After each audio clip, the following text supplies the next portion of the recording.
when you're out doing research on Sasquatch and you're going to a place that you've been led to and guided to, and you bring a bunch of Todd and expeditioners, and you walk in the woods, and then you hear an unmistakable Crack. sign, like, of presence. Yeah. It's like a communication, not like an elk stepping on a tree branch. It's not that kind of break, right?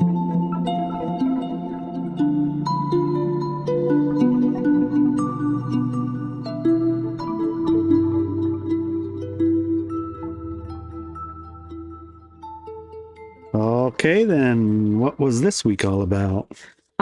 We had an amazing time. And we're calling this episode Listening to Sasquatch. I love it. I love it.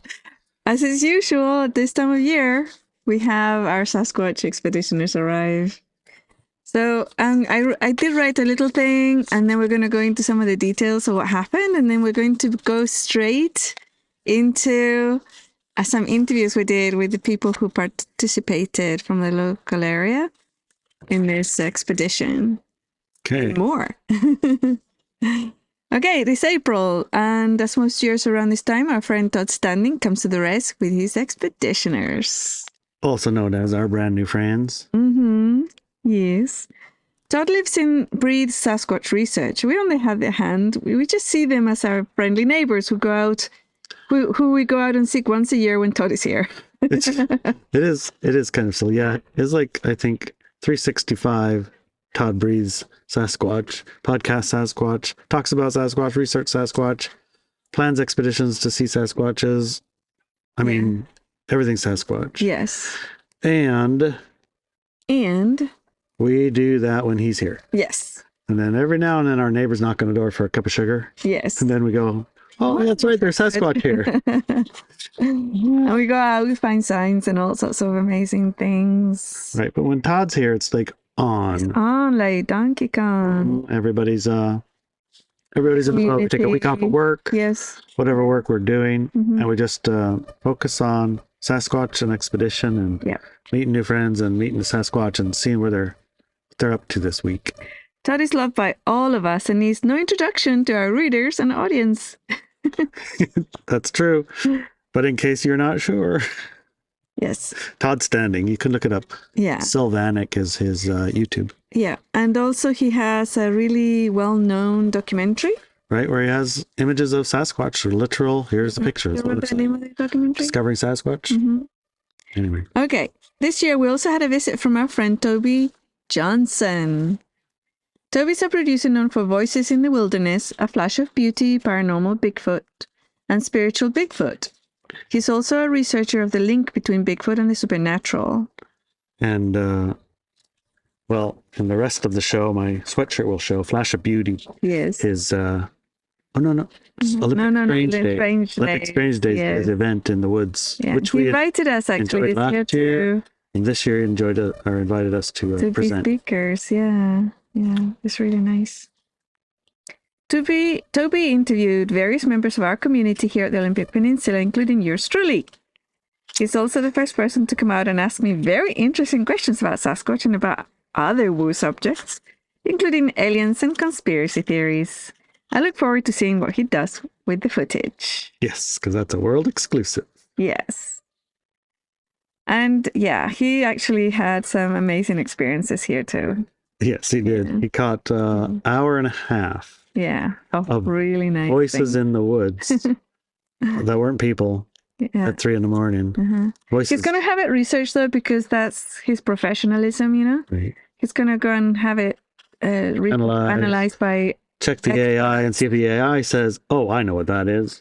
Yeah. Or the people. The people who he goes to with this material, you know? What I heard sounded a lot like our rooster getting copied by... We did hear the rooster in the Voices in the Woods. Also. Yes, we heard and then a rooster that we know. A voice recopied him. Of course, we find out. And then, but I don't know. Yeah.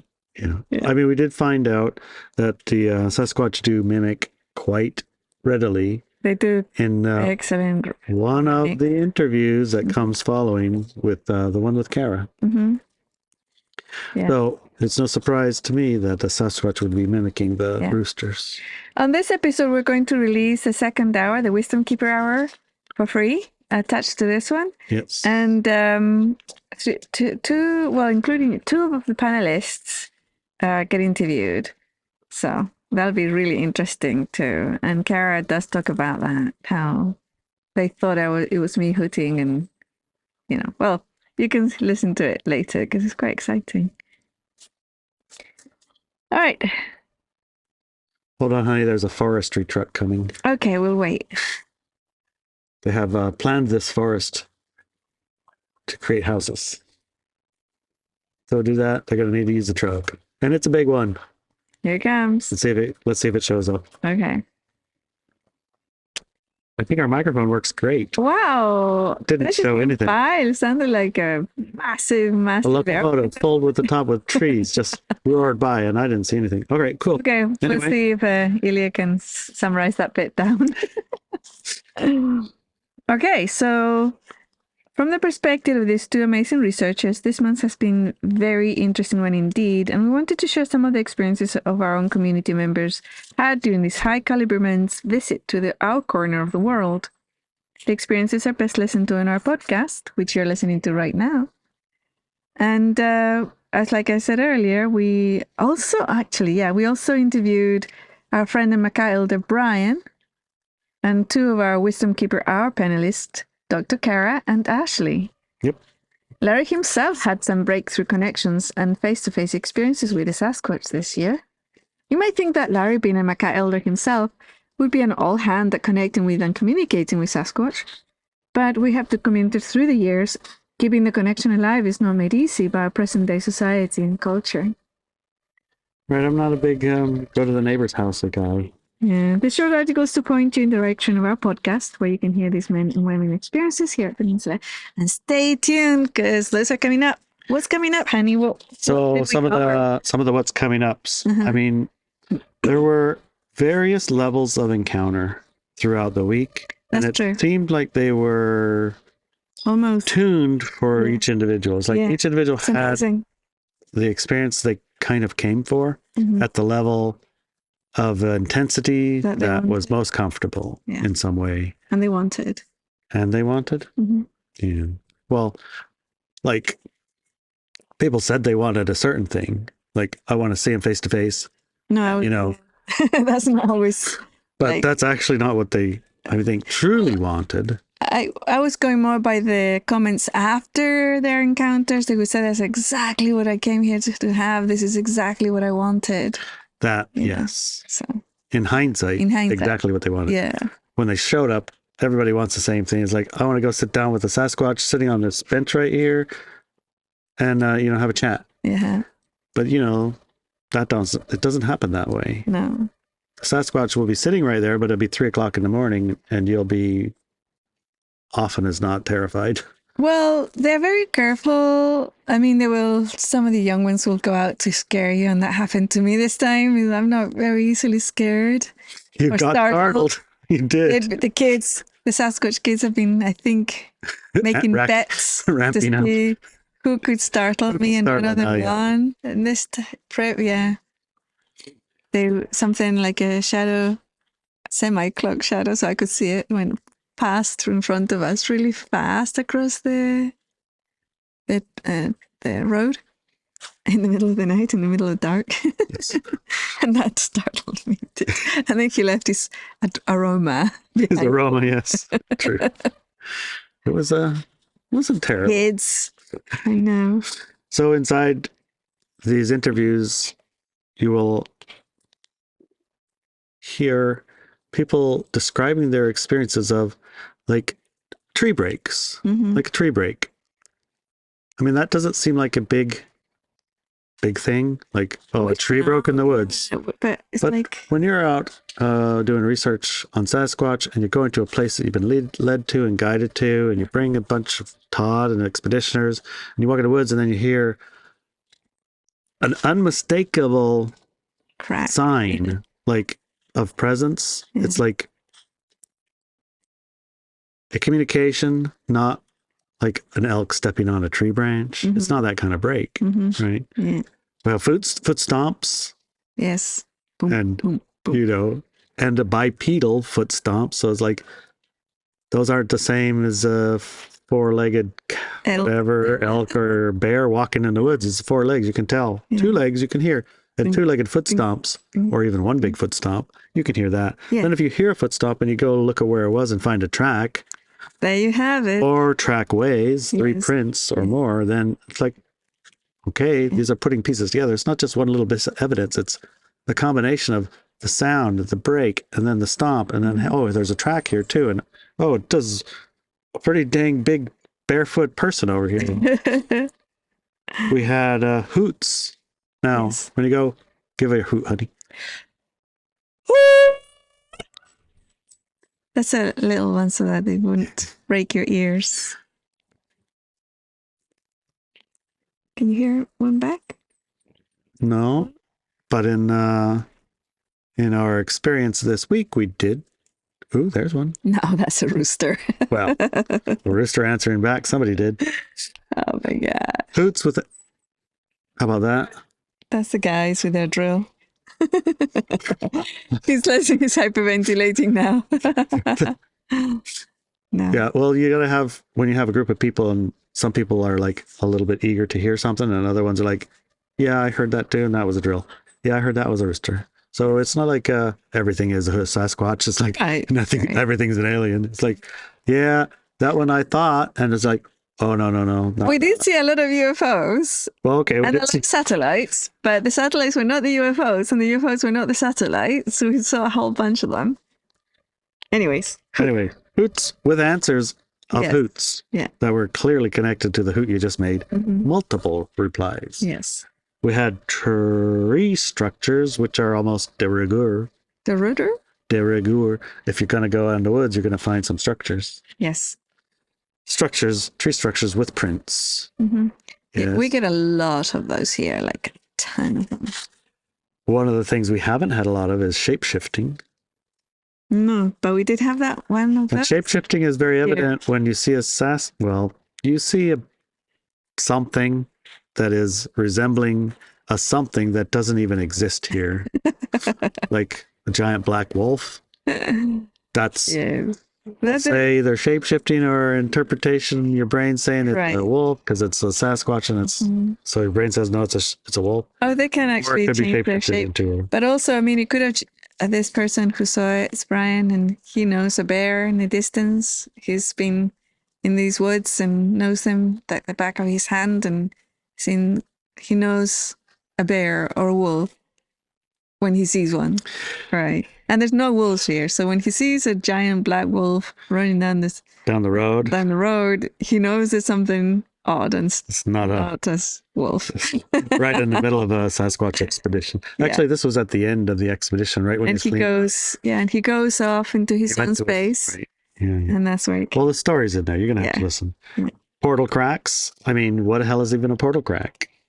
So we have talked about the portal cracks in previous episodes, and they sound, if you can imagine a giant boulder landing next to you onto concrete, or if you can imagine a giant tree snapping in two. Or even lightning, kind of. Yeah, like a lightning right next to you. Yeah. Crack. Yeah. That's a portal crack. Yeah. They're clearly invisible. They have invisibility cloaking skills. Yeah. They invisible to you before, more than once. Talked about that before. You stood there and communicated with them and asked them if they could make you invisible, and they did. And I walked right by you, not 2 feet away, with my dog. And neither one of us saw you until we turned around, came back, sniffed around for a long time, and then you slowly came to be appeared. So, but that wasn't in this. Not in this one. This year there was a lot of invisibility cloaking and shimmering, and multiple people saw them. Yes. And not only that, we interacted with those shimmers where they were right in front of us, and we put our hands in them. Yes. And your hand changes. What happened? Right in front of your eyes. You put your hand in the shimmer, and it goes transparent with little stars inside of it. Wow, that's amazing. And if you push further, With witnesses, okay? if you push further, it gets warmer and warmer and warmer And then until you're almost like going to be touching fur. And Yes. you're coming back up a little. Yeah. So when you're having a face-to-face encounter and that's a little too much, you don't have that same problem when they're in their In cloak. the cloak, yeah. So we had multiple people with face-to-face encounters with them while they're cloaked, Mhm. which made it Easier. very much easier. Mhm. Yeah. And hands turning into invisible black. It's like my hand, it's not my hand. A friend of ours, Yeah. his hand, it's gone. Where's my hand? Yeah. So we had a lot of experiences Yes. this week. Peak experiences, all of them, and not everyone had all of them. Right. Everyone had the one they were here for, Indeed. and the level of that they could like Interact tolerate and tolerate. and comfortably. It's like Yes. I think everyone left with a big giant smile, Mhm. and knowing inside it's like, yeah, there's something going on here. Yeah. Even I had a special experience. I got startled by one of those kids and won the bet. And I had one of those experiences. Those little kids knocked my canoe over. Oh my God. Yes. You got to hear about that. So give it a listen. Yeah. Stay tuned. Here comes the interviews. See you next time. Because honey. Alrighty. Welcome, honey, Welcome. to Today. another episode of I don't know, make it up. Drive it to the res, honey. Drive it to the res. Yes. With our favorite hosts. I don't think we have to do all that. We have an intro. I just practicing. Okay. Are Got you the- practicing? Yeah. What? Okay. You know what's the next line? Larry and Inelia. okay. And Brian. Brian. Yeah. So you're going to introduce yourself in Macaw?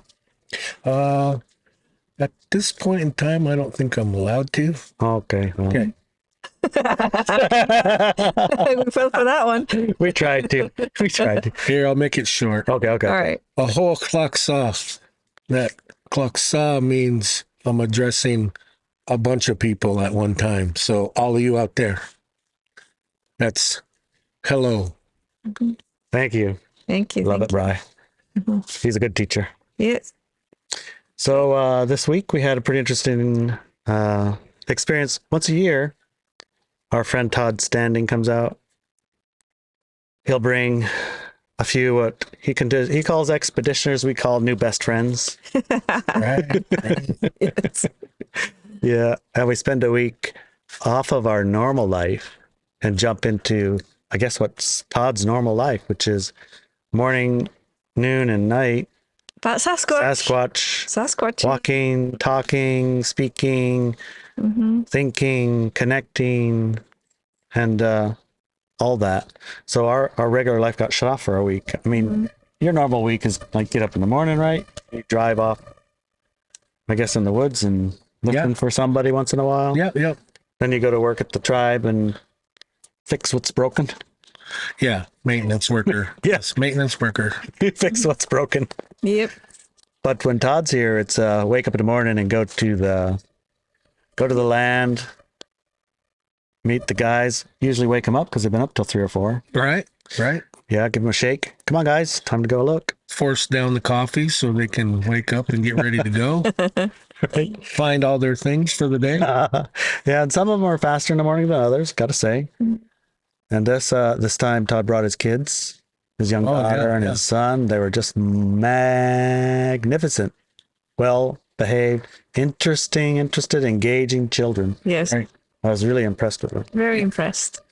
So usually in the morning, you would take the crew and go find a place on the res because I would be like an hour away. Yep.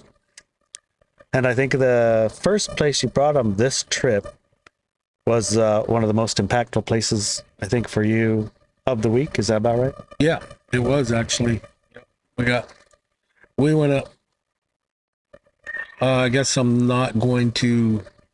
Can we do that? You can say where in Area. realities. Area? Yeah. Because nobody's just going to know where that is unless they come and hang out with us because they don't know where that is. Generally say Cape area. We'll Cape just say area. that. Yeah. Out to Okay. Cape.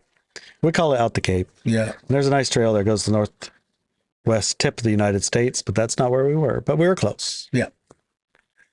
And right away, we kind of, it was kind of like my first meeting of all the people that came and the guys that came, but we're getting out of the trucks. We're walking in through a gate and we're talking about everything, right? Hello, how are you? Hello. I'm from here. I'm from. Oh, it's so beautiful. Like, Yeah, you know, oh. we're all walking, talking, and I hear the loudest tree break. Like there was no, we all stopped instantly and looked at each other and go, What? you hear that? And we're like, yeah, Yeah, I heard that. definitely 100%. So yeah, it was like, hello, I'm here, you know, hey, you guys be quiet. I'm trying to say something here, but we were busy, you know, introducing ourselves and stuff. I guess the Sasquatch are introducing themselves too. Exactly. Yeah. Yeah. Yeah, that's cool. Well, I don't know if you haven't heard a tree break from Sasquatch. It's a little different than like somebody stepping on a stick, you know. It Right. has some amplitude and force. Yeah. And it's like non secular either. It's like it's not windy. Windy and kaboom. Yeah. Yeah. Yeah. Situationally like relevant. Mm-hmm. Yeah.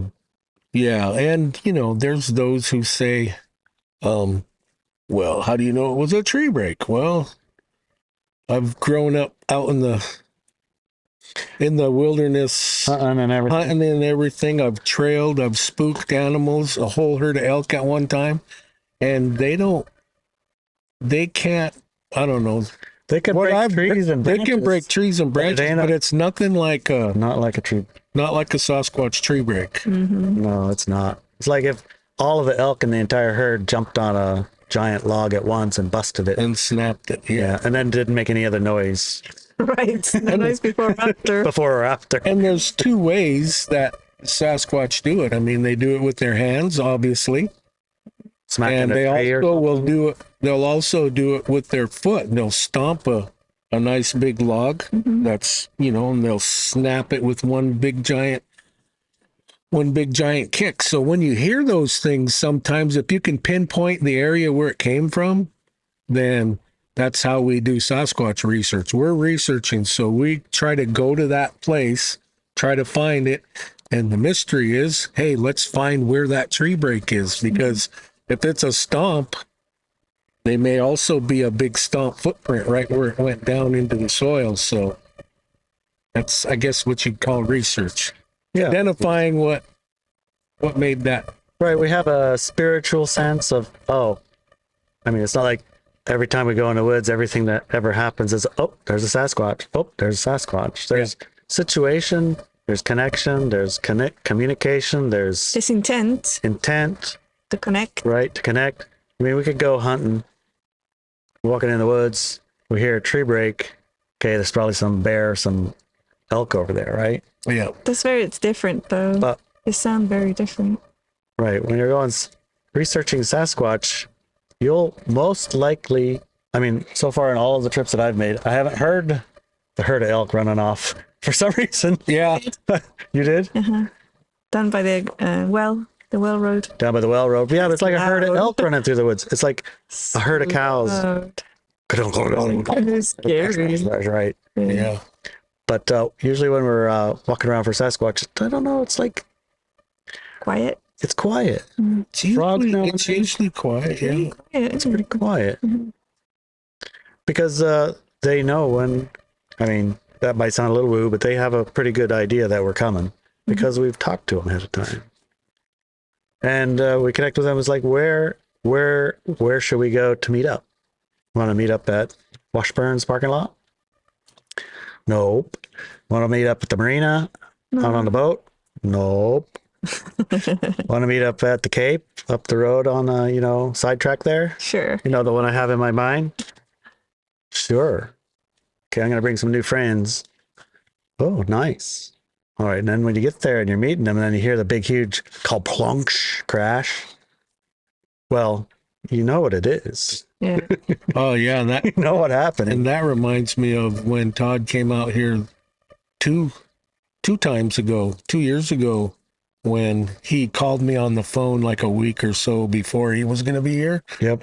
And he wanted to know if I had some places where I could take him. So I says, "Oh no, I'll get back to you." So about 7 or 8 days before he came, I went up into this areas by myself and meditated in different spots. Take 10 minutes or so and just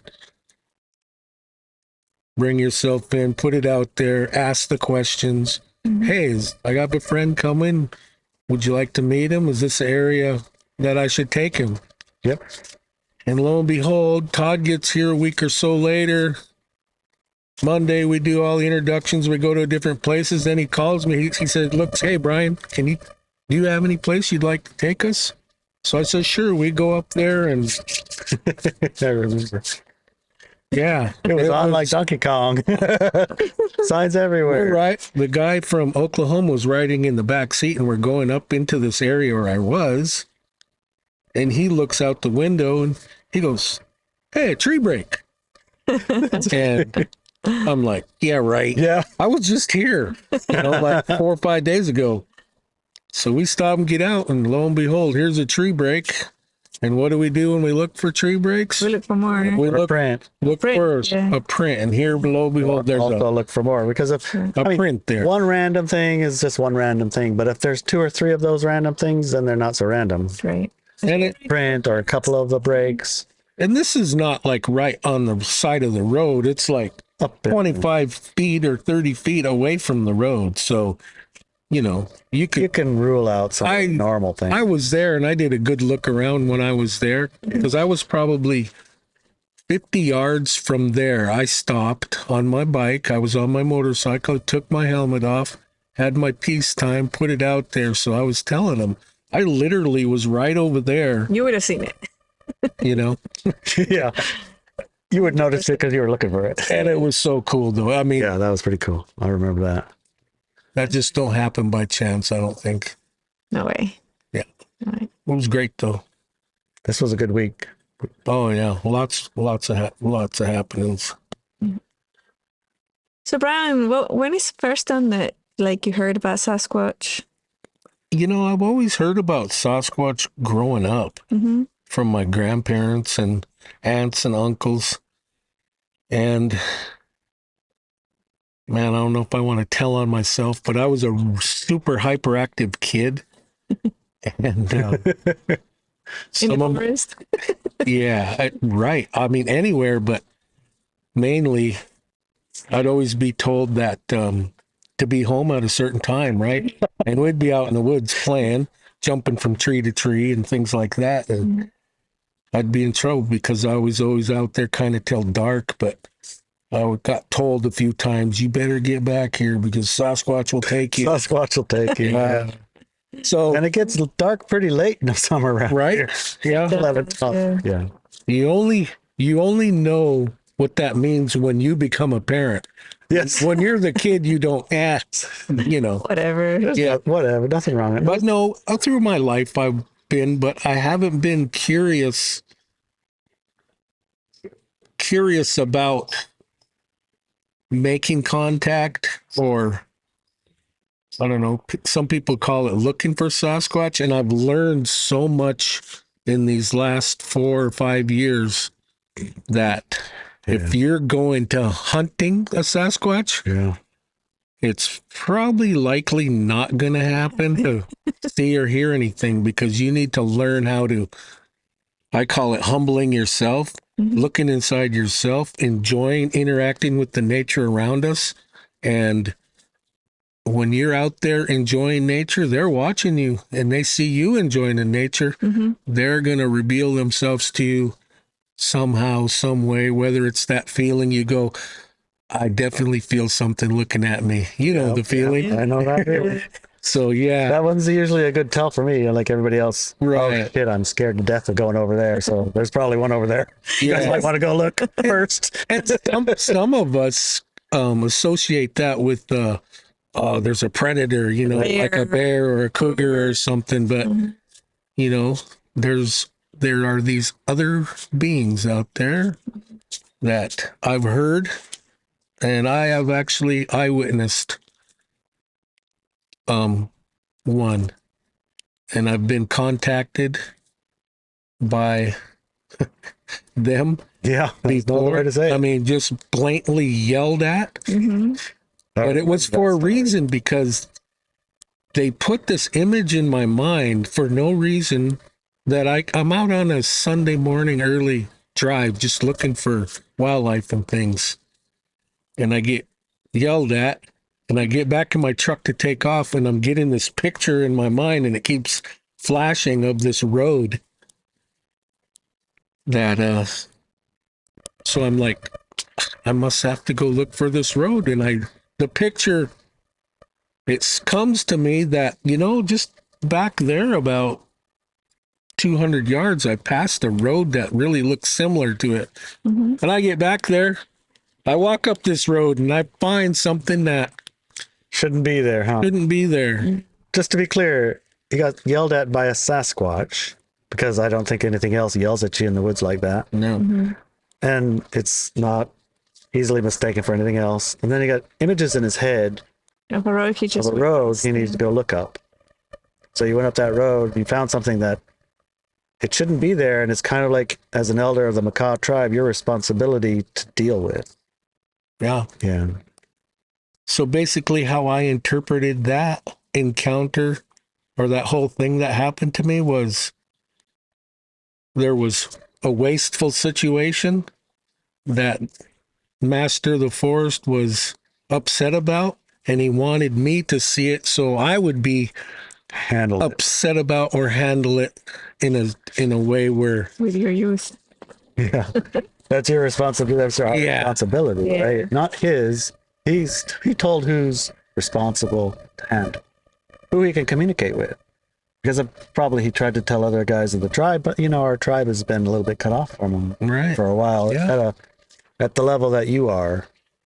And so the only one that he can talk to, is a handful of people, you, Right. myself, and you're the one that's in the woods there. And that's not all that's happened to me. I've had several pictures, and I've projected pictures out to where whatever I'm projecting it to is going to receive that picture, and ask the questions of, what if this is what I'm being told and this is what the picture looks like? So I'm interpreting what I want to say, but projecting it into a picture and putting it out there. And I've gotten answers. That's really cool. That is so powerful. That's I mean, pretty cool. and the tree break that was associated with that answer Yeah. was astronomical. It was like, boom. Like TNT, That's And freaking cool. remember we had this conversation. I don't know if it was you and I or somebody, that this is a little bit woo, people, but I'm going to put it out there anyway, real quickly. Okay. That boom sometimes, from what I've heard from different people, is, oh yeah, they're coming back in, they're coming out of a portal or into a portal, and then it's an explosion. That Sounds like a gunshot, Right. and I'm like, Uh-huh. whoa. But I'm not ready to quite go there yet. But Well, yeah. we did go to Lemuria. I was going to mention it, but I thought, no, I'll leave it alone, see if it comes in. It totally came in. You totally picked it up, man. It Yeah. would surprise me in one bit, just because of their capabilities are so amazing. People really don't understand. I didn't understand when I first got into it, but as I did my due diligence, working on myself, spiritually opening my receptors and stuff, it That just will come in. it Go comes. in. It does. I mean, it inevitably end up there. It's like, okay, so interdimensional portals. I guess that's a word. I mean, Yeah. And it's not like complicated, it's like there's a larger here, across the river over there, Yeah, it quick doesn't have travel to be from a spots. different dimension or anything, can we just right? tree to tree? Yeah. It's a tree.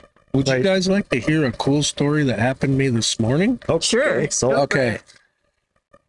I go to the campsite where the expedition took place. right. And I was helping clean up there, and there was a gentleman that was still there putting some of his tent stuff away. So we visited for a little bit, and we said our goodbyes. I cleaned up and I was on my way home and I go by this one bridge. Every time usually I go by there, I stop and I do a couple.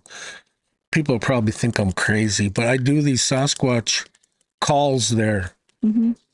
And I do a couple calls, but for some reason I look behind me, and all the way over on the highway behind me, I see this black, what I thought was a dog at first. Yeah. Mm-hmm. And I'm like, I brushed it off, and I did the call again, but I looked where that so-called dog was, and he stopped and looked at me and just stared at me. And this is like more than a quarter mile away. Mm-hmm.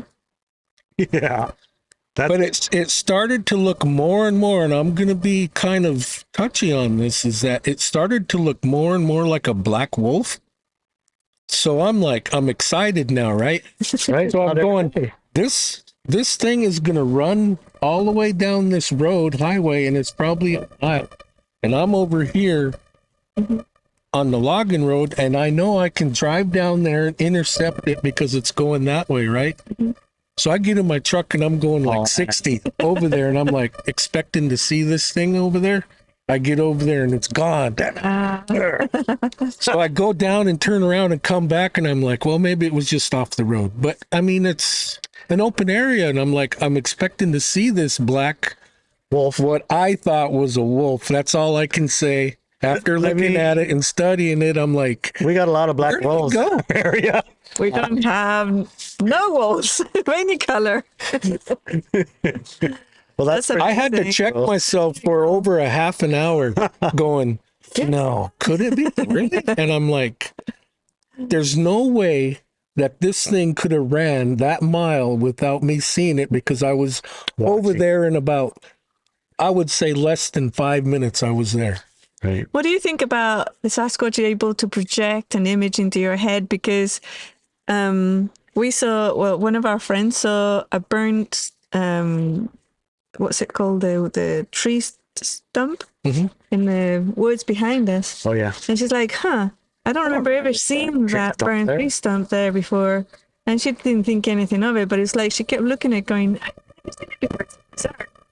And she left, and then a few days later, both of us were walking up there, and she said, I've got to show you this tree stump that's burnt over here. And she's looking and looking. No, there's no one there. There's no burnt. No, there's never been one there. And there wasn't one there.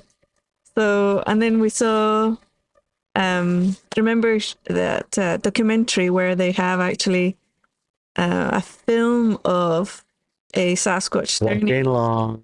turning into a And then stump. sit down like that and turn into a stump. Yeah, it looks like a stump. Look just like a stump. And a person's walked by them and Don't notice it. And then when they leave, they gets up pick and it goes. up and goes.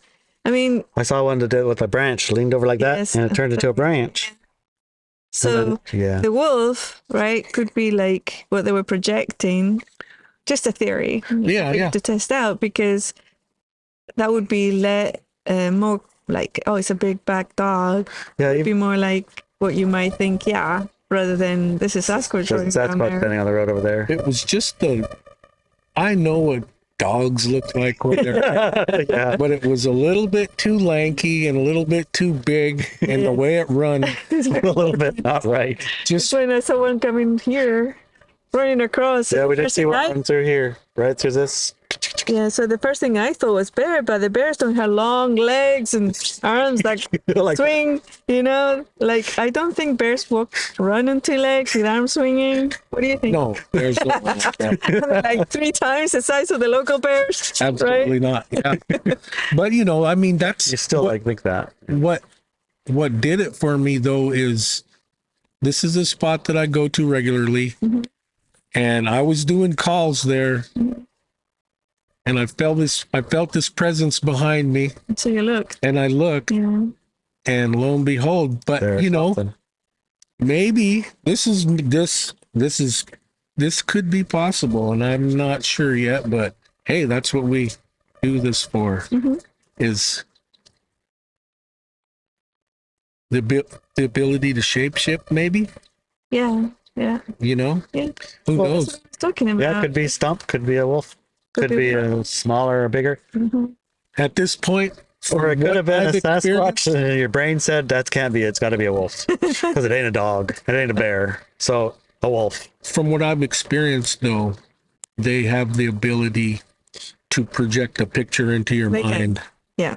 I've actually experienced that. So, Yeah. yeah. Well, if a Sasquatch was looking for you, that's where he'd go on the last day of an expedition because he knows you'll be there hooting. Right. Yeah. And we had one following us up the river. You saw him shapeshifting, or not shapeshifting, predator, like Pixelation. pixelating on the other side of the river. Yep. I Some did of that. the expeditioners. Nobody's seen it but me. You saw the pixelate. The son, Todd's son, heard it growl at him. Yeah. He'd stepped down off a log into some mud, and he was trying to get up the tree. And his dad had told him to talk to them. When he's there, he says, "So, can you help me get up?" And then the Sasquatch went. He was scrabbled right up that tree, no problem. No problem. He heard it. Yeah. Yeah. I heard when that area that you saw it, I thought it was like voices Mm-hmm. and, but more than one voices, you know? And, but it's almost like you turn your ear around to like try and figure out if it's true or real or could it be something else? Right. And it's like, it comes and goes. It's really subtle. Yeah. But then the forest went really quiet. So, Right. I did notice that. Yeah. It's really quiet. Yeah. well, Well, So yeah. every year it seems like it gets more and more, the relationship building more and more, I right? think so, yeah. So like the first year was like almost too scared myself to go out the back door, let alone sit in the woods in the nighttime, right? And now the 5th year, just traipsing along in the middle of the dang night, no lights, no nothing, right over piles of bear poop that we can't even see. It's so dark, but we can feel it. Oh, that's our bears. Yeah. That reminds me of a couple of years back. We were sitting in the trailer Yeah. talking, and it was pitch black dark out. Yeah. And we hear these vocalizations. So we're like, yeah, we're going outside. Of course, Todd's first one out there. He's Of standing. And I'm getting to the edge of the trailer coming down the steps. And I go to step down. And I can't see, right? I'm kind of still blinded from the light. And I step down, and here comes a black dog, ran right by my feet. And I was like, whoa, what was that? So I'm like, halfway back up into the stairs because I didn't see what it was, but it ended up circling around and coming back, and it was a black dog. And I was, Reminds me the other day when we were in the night walking down one of the logging roads, and that startle energy. I'm usually pretty good at not getting startled because I usually sense them when you're near us. And this black shadow just went past us, in front of us, across the path. Like 100 miles an hour. Yeah, like so fast, right? And it was tall. And I was like, it startled me. It's like, I'm not easily startled, but that really startled me. Like, oh, I remember he said that. What's that? And I was like, uh-oh, we're dead. It's over. So much for being brave. yeah. yeah, Yeah, that was that good. startle is, that's startle. real. It's Yeah. real. Yeah. Yeah, but we are getting, as a group, I think, more capable. I think Because when the noises happen, I mean, I still go back and tell everybody, go over there. But then I go over there. Yeah, Not go over there and I'll see you later. exactly. Right. Yeah. And I think Better. they appreciate that, meeting them halfway, because they don't really want to, at least I don't think they want to scare the crap out of me. No, that's the thing. I mean, the young ones No, do. young ones don't mind. The Like, young watch ones this. scare you. Well, this is what I've been finding out too, just from my own research, you'd say, is that they have compassion for us as their friends, so to speak. They don't want to scare the living crap out of you unless you're being really disrespectful to Yeah. the land or whoever. You're a bad person, or, you know, animals or whatever. So they're only going to give you what they think you can take. So it might be little bits and pieces here and there, or, you know what I mean? Otherwise, lo and behold, they're going to scare the living daylights out of you if you're not ready for it, right? Seems that way. I Yeah. gotta say. Yeah, it does. It actually does. And I've heard other people talk about that as well. So, So, Brian, what would be your like parting words that you would leave our audience with regarding connecting with Sasquatch and nature and your experience, you know, what you would impart to them?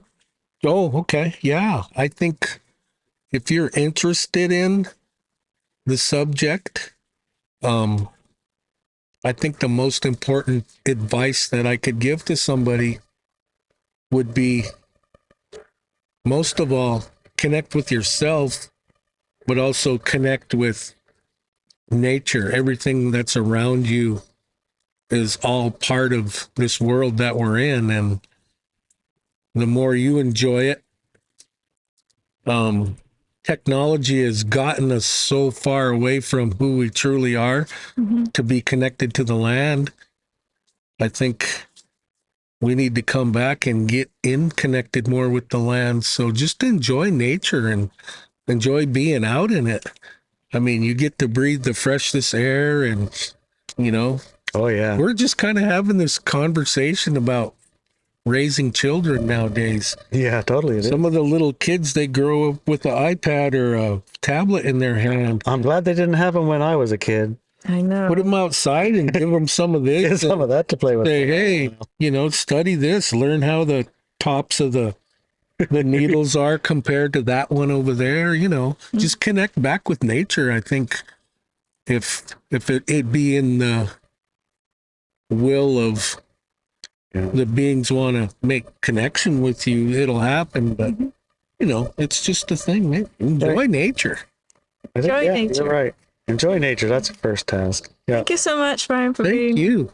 Yeah, I had a great time. Yeah. And I always have a great week with you. Yeah, Every that was We fun. have so much fun with Brian. We eat like kings and we go to places on the res that Oh my I didn't God. even know were. He keeps them secret. He has a pile of secret spots. Yeah, he does. Yeah, well, He shared one with us yesterday. It was amazing. I'm still dreaming of that, man. I'll be there. well, we will go again, and you know, Okay. hey, whatever happens, happens, and if anything cool happens that we feel we can share, we'd probably definitely share it. But, Yeah, yeah, it was cool. Thank thank you. Thanks, Brian. Welcome to another interview for the Sasquatch episode of Driving to the Ritz. Yes. Anyway, we just got done listening to Brian. Brian's experiences of weeks worth of expeditioning with Todd. We also had friend Toby around doing some interviews and some explorations of his own. And in the week, all of us seem to have had I don't know, I call it something like a peak experience. One that really impacted us. It's like the Sasquatch this week put on, I wouldn't say a show, but A more connected experience. I connected think. with each of us in a way that's perfect for each of us. Yep. Yeah. And maybe not just as individuals, but also as part of the group, right? So it's a Yeah. group that has this and that and the other. And So we have Dr. Dr. Kara. Kara. Hello. You everybody knows her? You know our panelists? Yeah. If not, Keepers? if not, then check out the second hour and you will. I wanted to ask you, Kara, Dr. Kara, Doctor. sorry. Okay. What was your most like experience that impinged the most with regards to Sasquatch? Oh, this past week? Uh-huh. Yes, there was one excursion we had that definitely impinged on my field of experience. Okay. So I'll tell you a little bit more about the setup and then what happened. Okay. Because Okay, good. Yeah, give us the story, the whole here's story. the whole story. So You woke up in the morning. Did you have breakfast? we'll skip that part of the story. Okay, you had lunch. What'd you have for lunch? Let's give the people what they want. I don't think they want to hear what I had for lunch. Although we did have a very good dinner. Okay. So, Actually, maybe that is where the story should start. No, we actually it's Friday night, and every Friday at the Shaman Shack we have Dungeons and Dragons. oh, that's true. We had Yeah. a goblin cook for us. We had a guest appearance who played with us, which was super fun. And we also had some other folks who weren't playing who were cooking, and we Paella. learned how to make paella Yeah. the real way. It was amazing. So I think the reason why we start the story here is because, imagine like 3 or 4 hours of like lots of laughter, connection, cooking with our food, and just enjoying the evening. Yeah. And Like perfect evening yeah, in it all the really ways. is. Like learning. We learned. Somebody who wanted to teach, be able to teach. Yes. Have eager and interesting students and play in the games. And yeah. We had a lot of We had like 3 dinners and 4 desserts or something. we literally had like 3 dinners and at least 2 desserts. Yes. Range of ice creams and cakes is amazing. Yeah. So yes, lots of high caliber men who made that possible. But anyway, I think this is important because we had spent several hours like gelling as a group, right? And enjoying each other's company and laughing and, just it was really great. And so by the time we had finished this 5-course meal, actually it was more like 2 very big courses all at once, like fresh bison steaks and or 1.5-inch thick bison steak. it was like filet mignon, soft and luxurious, and then massive seafood paella. We had eaten so much and we're very full. And good thing we were, because we were about to go on a 3 to 4 hour long hike past midnight for the rest of the evening. I thought I said too. It was like, oh no, we'll just be 15, 20 minutes, half hour max. Yes. I've learned over the years never to trust Larry when he says that. Don't even try. Get there, but you didn't say, and we're going to stay there for hours. Yes, I knew better. So You were well packed. I actually came prepared with my gloves and my hat, and I brought a blanket, Everything. and I even was like the couple, Water. yeah, Water. brought a backpack. Your backpack with some food. Yep. Make sure, like, are you sure you don't want to pack a blanket with you? No, I'll be fine. Okay. Okay. And then, But you knew better. yeah. So we were well prepared to go on a late night hike, which of course would only take 30 minutes, right? Just a little ways. 15, sure. What number do you need to hear to go? Because once Yeah. you're committed, it's too late. You It's can't go true. It's what you need to hear to get inspired to make the journey. back. Oh yeah, we could do a 15-minute walk. Sure. Yeah. Probably the walk was 15 minutes, wasn't it? I don't know. It's probably like a 30-minute walk. Was it? Yeah. Oh, okay. I think it was, I'm just used to it so much that I thought it was 15. yes. Yeah, that's a 15-minute walk. We'll get to that part of the story. Okay. So gather up all of our gear. Not everyone wanted to go on the, excursion, which is totally fine. I think that's a really important point, actually, is you have to like be drawn to it. And it's not something you want to force someone to go on, because it's not good for the energies of the situation. But we did have a couple of guys who were like really excited to have an experience that night. And I felt I had like major FOMO of missing out the previous night. Man, oh boy, did you miss out. I know. Like We're going to hear about that experience in a few minutes. Yeah. Ashley. Yeah. So that also helped. It was the day after like the most incredible Sasquatch experience literally one could probably ever have. And I wasn't Agreed. there. So I was like, well, Dang it. I gotta have this experience. better have this experience. It wasn't the only motivation, but it was a good push. It helped. It helped. Yeah. And how often, are we organized ourselves enough to like go Sasquatching every night? No, we don't. We don't do. Once a All year. the Todd's here. Yeah. Yeah. That week. We do have every once in a while a random thing, but not like go in the middle of the night for 4 hours to Not very, connect. never. Not hardly really. Yeah. Not ever I can remember. If anything, it's like, oh, look at that tree brick. That's cool. Walks away. Yeah. You know? Oh, no, there's a footprint right there. Do you want to cast it? No. Good. All right. So Hey, it's midnight. Anybody want to go for a walk? there's one time we did chasing cats. Oh, yeah, It we was a did. different episode. God. You know that kid who's still running around down We saw him last night. Yes, we saw it last night. Well, at least we know it's It's alive. still doing good and I've seen happy. it several times. Several times. So a very rare exception do we go outside Yeah. in the middle of the night, Right. No lights. Yeah. Yeah, that's just not our So day. it's basically Sasquatch excursions with Todd and Kitty Bait. Yes. But for now, So this time you would excursion with Todd. Yes. we So ate all at dinner and it's freaking dark out. Yeah. Like, hey guys, let's go for a walk into the middle of the woods just for 15 minutes. See if we can find any Sasquatch signs. And I looked outside, and to me, the sky looked like daylight. And I told everybody, it's super bright outside. The sky is super bright, and everything will be great. Yeah. And then I noticed that when we got to the forest, pitch black. everybody was walking around like you couldn't see anything. Because it was dark, honey. There was no moon either. And I thought it was a full moon because that's what I was seeing, a full moon. It was the no moon. No moon. And new then I moon. heard somebody saying, oh, it's going to be a new moon tomorrow, the day after. And like, dissonance, you know? Like, what's it called? Like cognitive dissonance? Yes. Yeah. Yeah, it it's kind of bizarre because there was no moon, which means it's really dark when you're on an excursion in the woods out at night. But it was still like workable and doable. And Right. Until we got by the pond. see. Yeah. Got by the pond, it That was turned pretty dark, black. yeah. But Yeah. when we started, we also had lights on. But when you're going to go on a midnight walk to meet Sasquatches, you don't turn on the lights because it No, you gotta Todd- adjust. hurts their eyes. Todd said, just switch off all your lights. No Yeah. lights. And you want your own eyes to adjust. Exactly. And, and it adds to the experience of like, Oh, yes. I'm hiking in the middle of the woods at night. Okay. No lights. Yeah, that's Kara, too. She's like 100 feet in front of us, all by herself. Like, Sad. come on, guys, let's go. Like, she's so far out there by herself. But I wasn't by myself. Well, yeah, over there you were.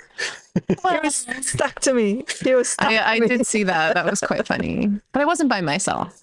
It's different when you've got like 8 guys behind you and Anelia and Todd and Larry. I was like, okay, Fine. I'll be fine. And there is something to be said about having like a pack of really strong, high caliber men who are like there. I'm like, oh yeah, I'm This is good. good. I'm good. Like this will be just fine. So we went on a logging trail in the wilderness of the Olympic Peninsula, which is basically like a dirt packed road in the middle of a, tree farm forest. Well, they call it a tree farm, but, It's a forest. it's Yeah. pretty much trees, lots of trees. Lots of trees. And it's very close to Larry and Anelia's House. primary residence, their hill house. Yep. This is key to the story. So, Okay.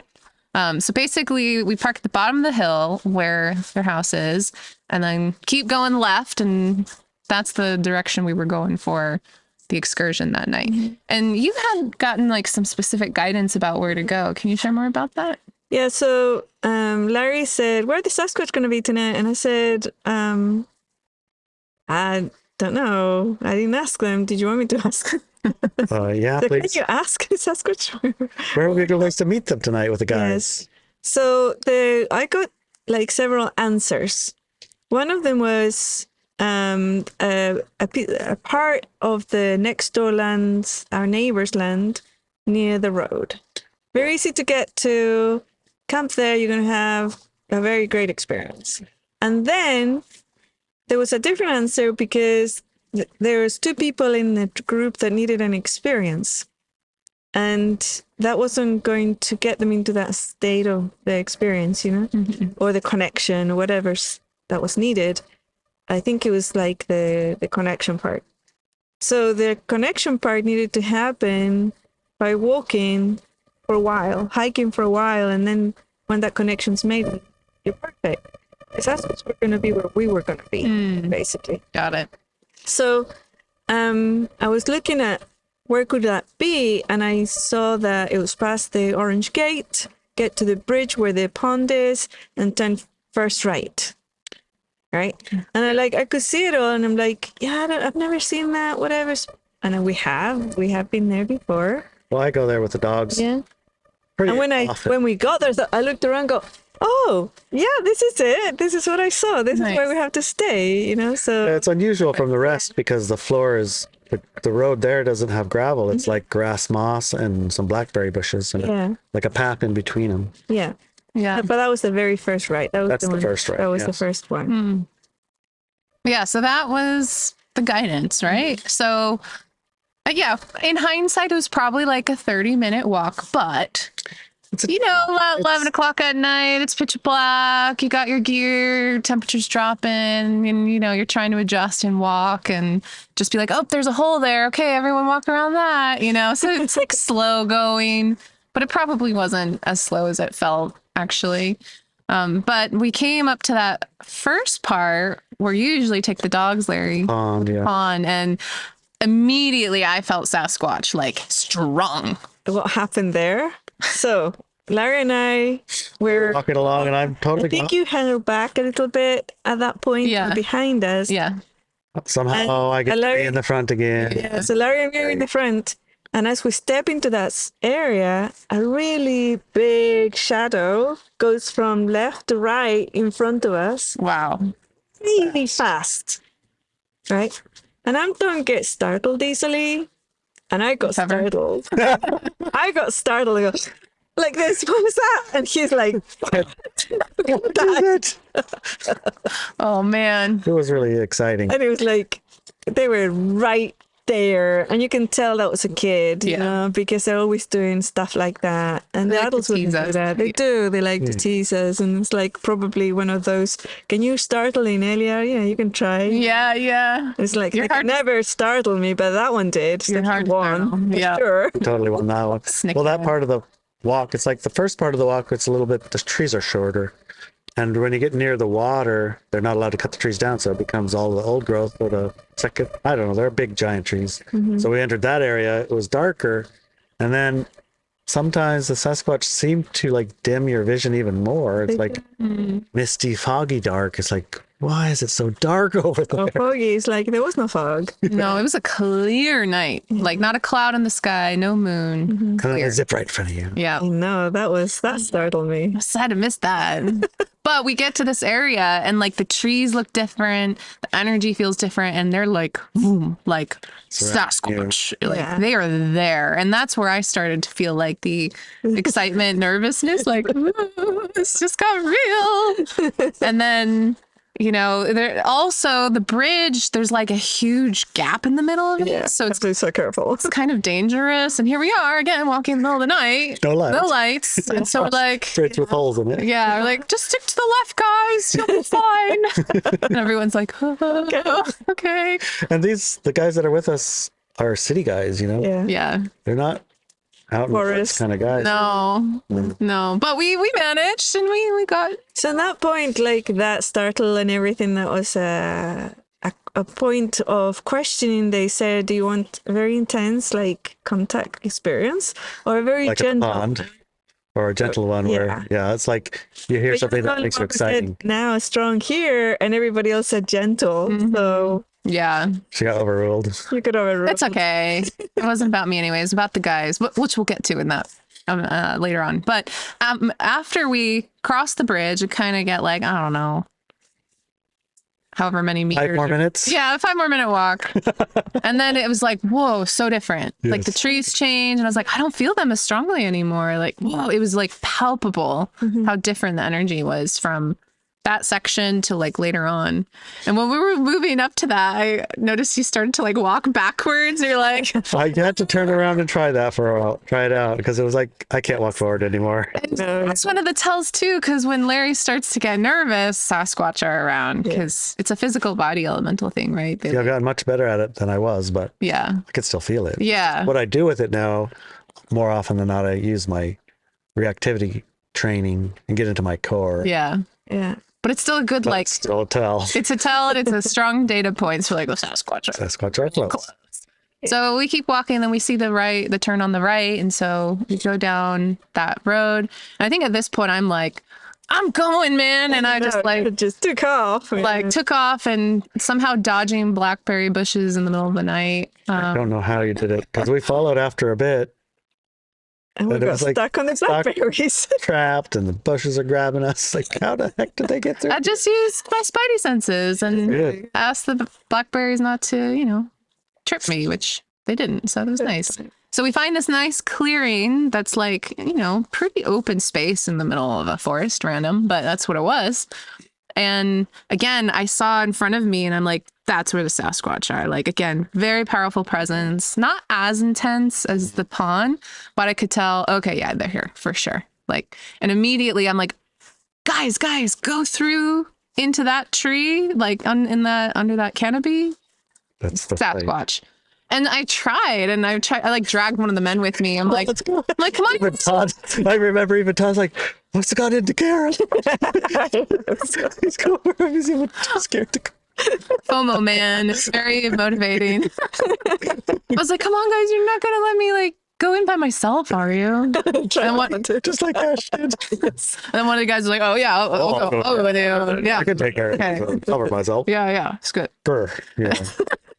But it was so dense. It was so dense. It's like one of those monoculture forests, and it's just the It's just impenetrable. And Basically. unless we were crawling on all fours, then we could probably get through. But it was just such thick brush with blackberries on top of it, and it was just like, okay, Nelly said this was going to be the gentle experience. Gentler? Maybe we don't need to push it.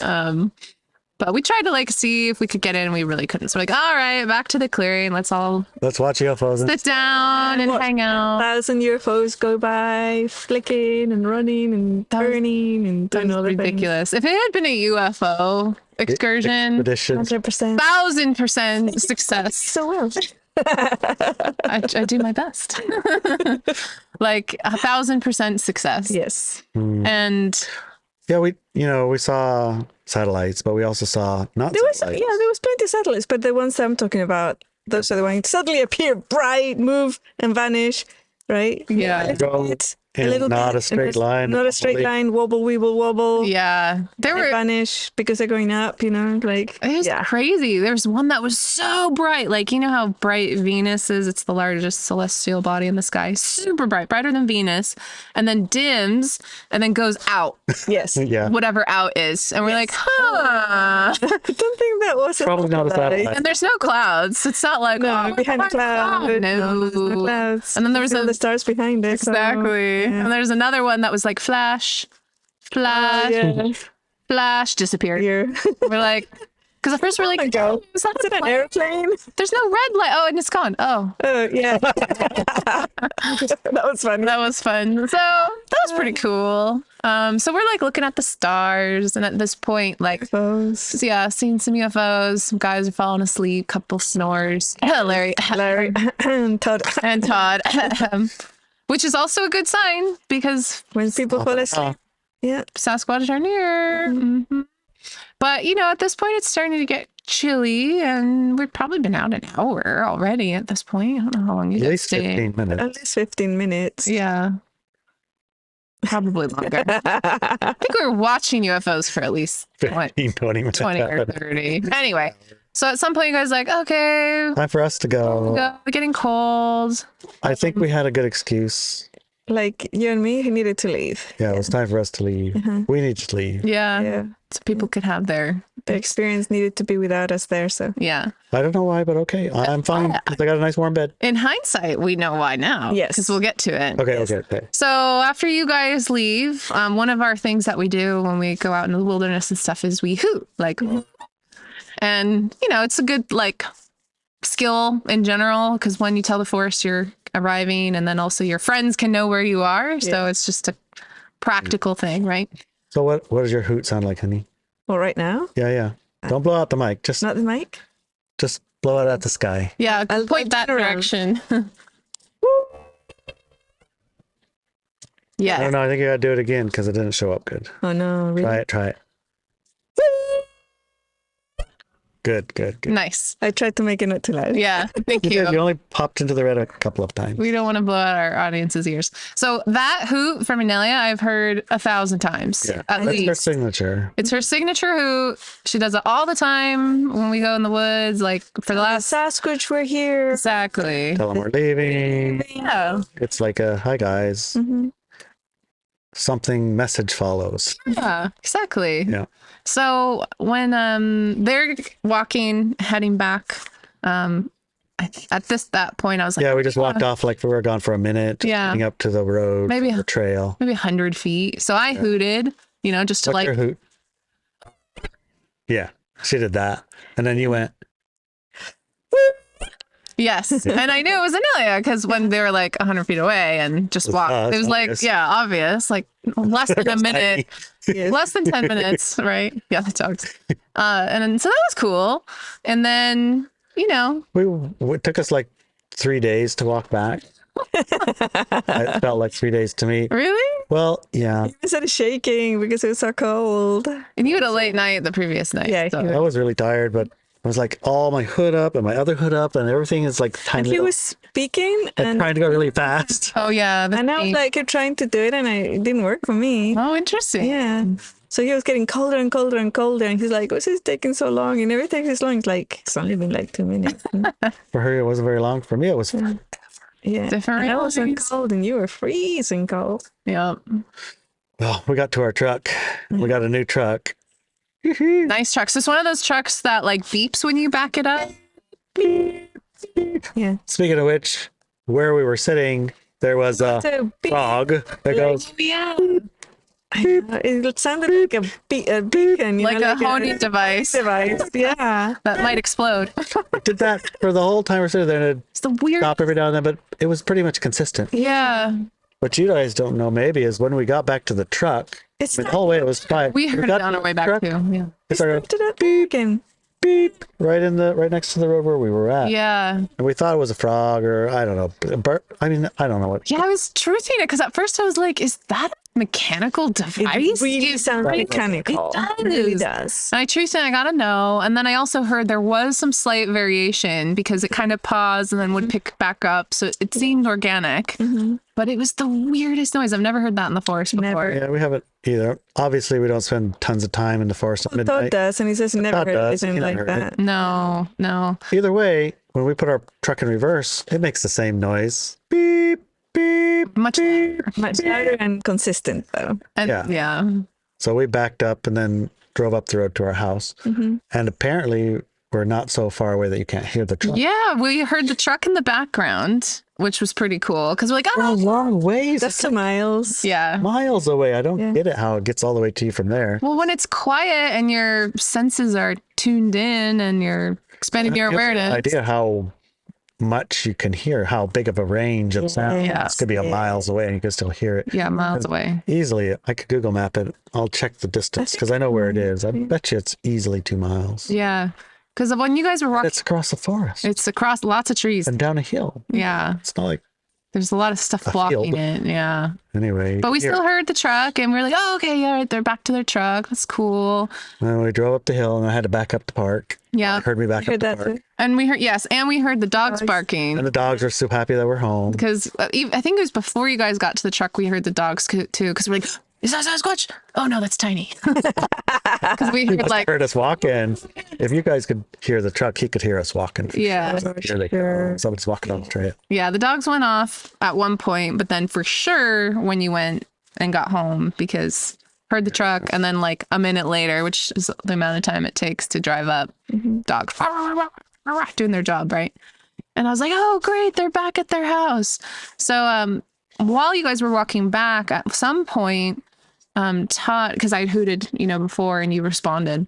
I think it was maybe 5 or 10 minutes later, Todd had said, Kara, next time you hoot, really put energy and intention behind it. And I'm like, dude, that's what I do. But That's what I okay. do. I was like, all right, roll up the sleeves. Give it some. So I was like putting my power into it. And I'm like, all right, Sasquatch, we're here. That type of thing. Like, we're ready. And I went, wow, and like did like a really loud hoot. I like put all my oomph behind it.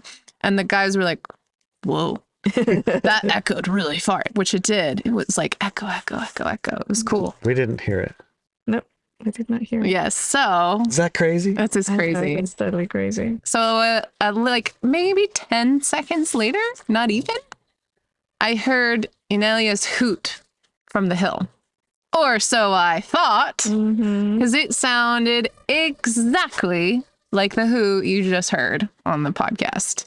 Like to a T. I'm like, oh yeah, Anelia, she's hooting back. That's so cool. They can hear us from here. Cool, like, Couldn't hear it. and everyone's like, yeah, that's awesome. And then It's awesome. They can hear us. They heard it back, which we would never do on an expedition. What? Hoot. Put back? yeah, to them if they hooted. Because it could be confusing. Oh, right. yeah, I wouldn't. No. No, we're not Yeah. do that because I mean, that's just rude. Yes.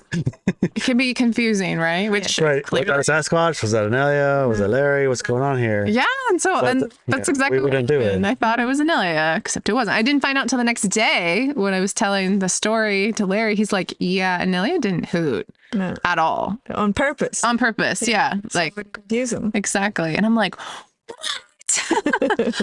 So You guys got a reply. we got a reply. It was definitely a female Sasquatch because unless the men can sound that way, or the males, I highly doubt it. But like, I literally thought it was Anelia. And, you know, you're like, you are the Sasquatch. Like, it's all connected, right? Yeah. But I thought it was her and the way we think. And then I think about like 10 seconds after that hoot, and mind you, we're like in the middle of the forest and I hear the hoot that direction. So think like to the right, Where our house is. where the house is, where we're standing. And then to my left, I hear another hoot. Actually, there were like three. Whoa. There was one that came, and one of the guys was like, "Oh, that's an owl. It's an owl. It's not a hoot." And I'm like, I don't think that was an owl, but okay. A lot of people were like, "Oh, that was an owl. Yeah, yeah." And then another hoot, again, unmistakable, very similar to the other one we heard that sounded humanoid, not like a bird. Almost not quite the same as the Anelia sounding one, but very female, and also like the similar intonation of like, you know, to the far, far left. And then I think another owl hooted after that.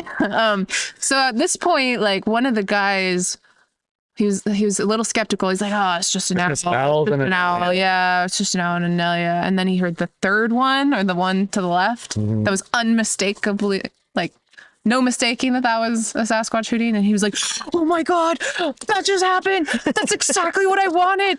This is the experience I wanted. Yes." He was so happy. Thank you, Jesus. Yes, he was so, he's like, "That's exactly the experience I wanted." And I'm like, "Oh, okay. Now I know why we're in the gentle spot." Because That hoots. That's good enough. It hoots. It hoots. Yeah, that's pretty gentle. yeah. Plus, there was a boy there, like he's 16. Or Yeah. something. And underage. Right. Yeah. Yeah. So that's Like, they're not going to do anything to scare him. no. In fact, he also, I think, was one of those one of the people in the group who needed the gentle experience because, you know, he's 16, and even though he's there with a bunch of adults, the whole time he's like, "Oh my God, is this really happening? Oh my God, this is really happening. This is really happening." And it's really sweet, right? But I think back to like when I was 16, I'd probably be doing the same. Like, "Oh my God, is this really happening?" It's just too much. Yeah. Yeah. I mean, that's really way back in the woods in the middle of the darn night. Yeah. The pitch black. Yeah. Yeah. But he did so well because he's like, "Oh, I'm like really nervous and excited, but you know." But he kept talking to them too. He's like, He does talk to them. yeah, he's like, "Hey guys, nice to meet you." You know, That trained him well. yeah. And he would tell him his name and stuff. There was one thing he said that was super funny. He said, "I'm here with my dad. Do you like your dad?" "I like my dad, but he's kind of an ass." It was quite funny, but it was really cool to see like him, you know, engaging. And, you know, I told him like, "Hey, you know, the Sasquatch, especially with like men, you know, tend to trigger like the fear in the physical body, and it's not to like purposefully scare you. It's just like, you know, it's different than like with women or females, you know." And I felt like being there was important because, I don't know, men kind of act differently when a woman's around. But also that female Sasquatch connection seemed key somehow. But Todd could also sense there was like a teenager Sasquatch and another strong male presence, and that they were, you know, bouncing off each other and stuff. And several of the other expeditioners could hear like stomping, you know, like shunk, shunk, shunk. And we brought that like listening device thing. What is it called? I can't It's a remember. little parabolic. with Parabolic. headphones. It was like parabolic. So think of it like, you know, one of those bad spy movies from the 60s where like You're pointing at the there's like a funnel on a gun and then you put it up to your ear and you listen kind of thing. It's like that, but way cooler. So you put on the headphones and then you can hear a lot of the sounds in the forest that you otherwise wouldn't be able to hear, which is pretty cool.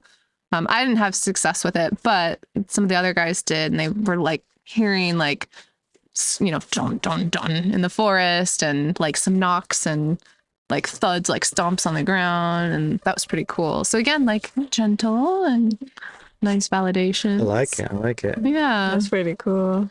Yeah. Excellent. That was excellent. So it felt like it was a really nice orchestration to give people what they wanted, right? Yeah. Which they seemed to get, which was really cool. So, but for me, I was just absolutely blown away because I thought we had one really clear hoot that was unmistakably Sasquatch. And then the next day to find out I never. All of it was you.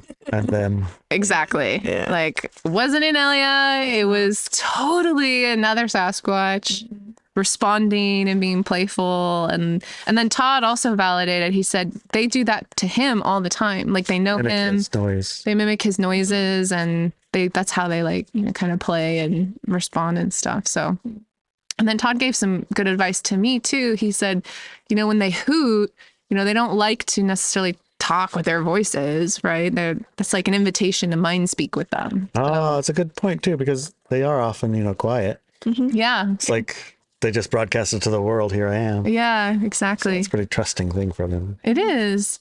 So I was connecting with them via experiential telepathy and just kind of doing like a, hello, nice to meet you. I'm Kara.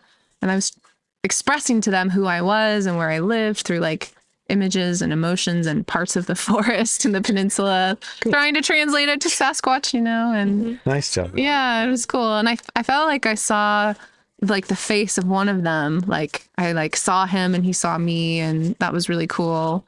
I didn't connect as much with the teenager, but our teenager definitely did, who was in the group, and that was cool. And then the females that we heard, like that just blew my mind. So it was just amazing. Very clear, undeniable, but also very gentle with what the group ordered, literally. Can't imagine a more perfect evening. Yeah, it really was. And then we walked back, and for me, the walking back took like 5 minutes. It was so fast. Yeah, I told you it was only 5 minutes.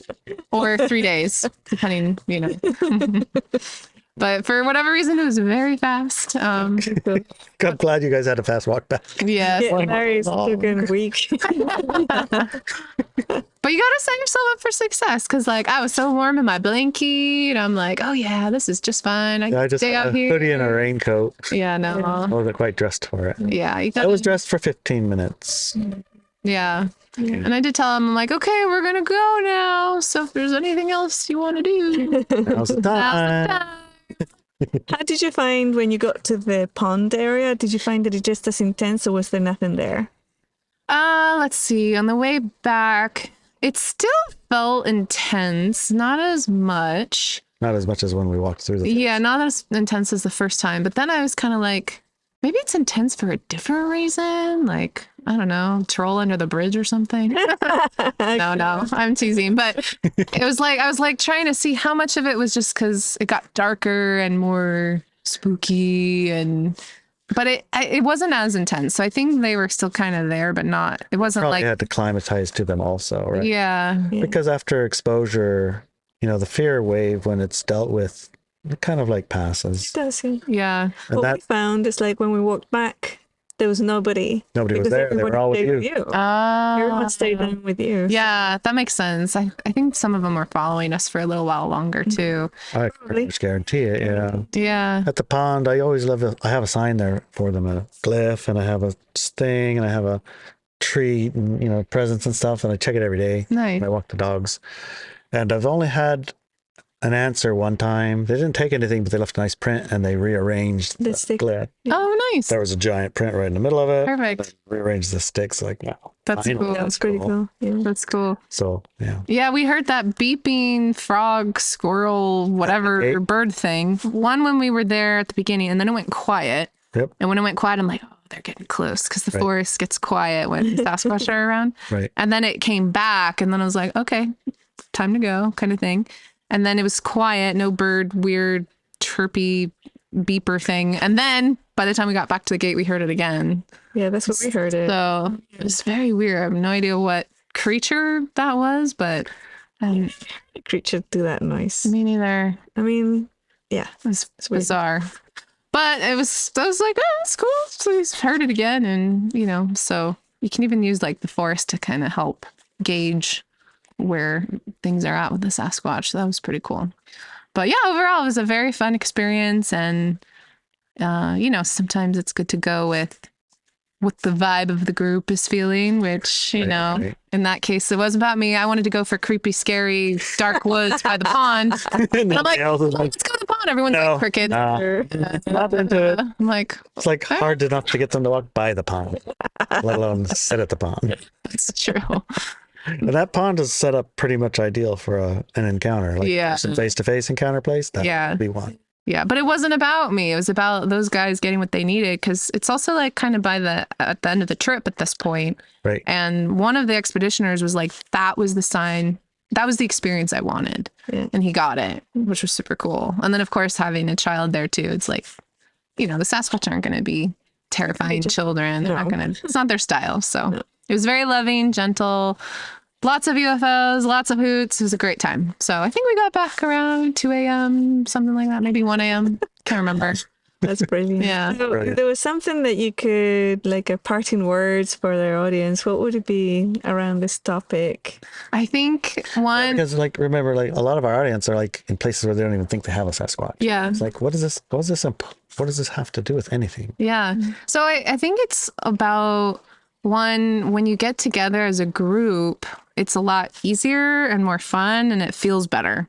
Like, the only reason I was trucking ahead was because I had everyone else with me, you know? I wasn't going to do that on my own. Totally, huh? Like, not going to happen. Not happen. And it's more fun because you have different perspectives. Because if it was just me, you know, and then I heard everyone else's perspective, like, no, that was an owl. Or, oh, yeah, I heard a stomp over there. Like, I didn't hear a stomp. So it's like literal more perspectives. You see more with more people. More awarenesses. Right. So that's really cool. But if you're like in the middle of a city and you don't think there's Sasquatch in your area, I would say it doesn't matter. You can still like work on these things and expand your awareness in whatever environment you're in. But go to the forest every now and then, right? Yeah, that's true.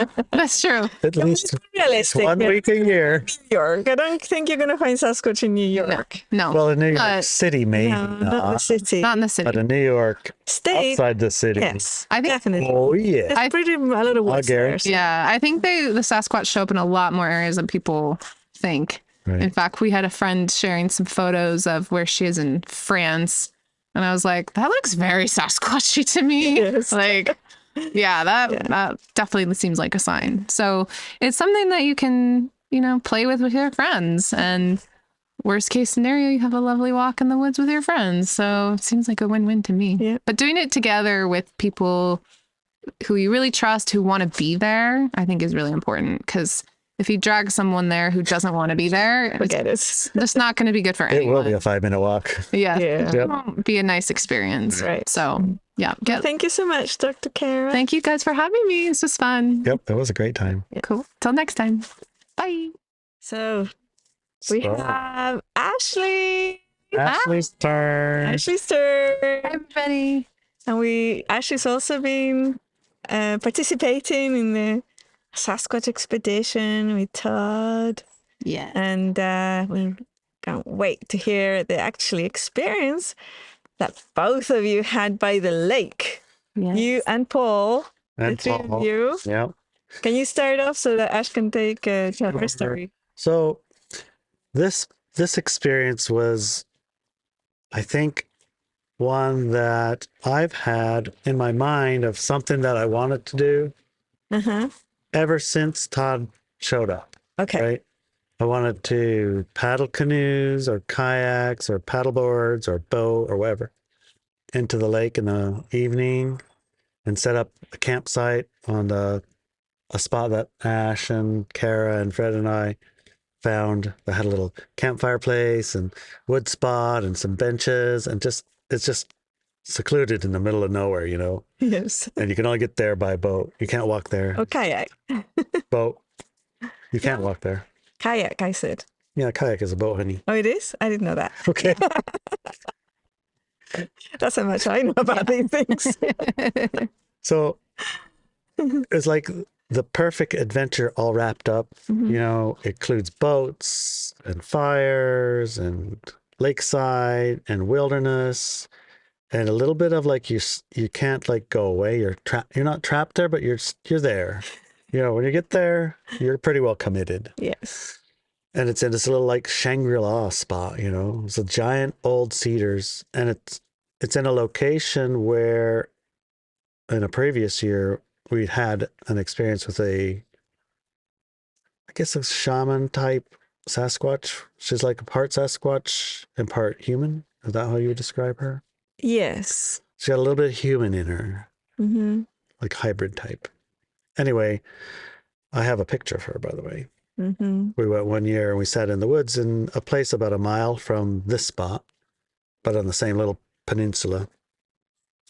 And when we sat there, I had gotten a communication from her, first of all, to go there.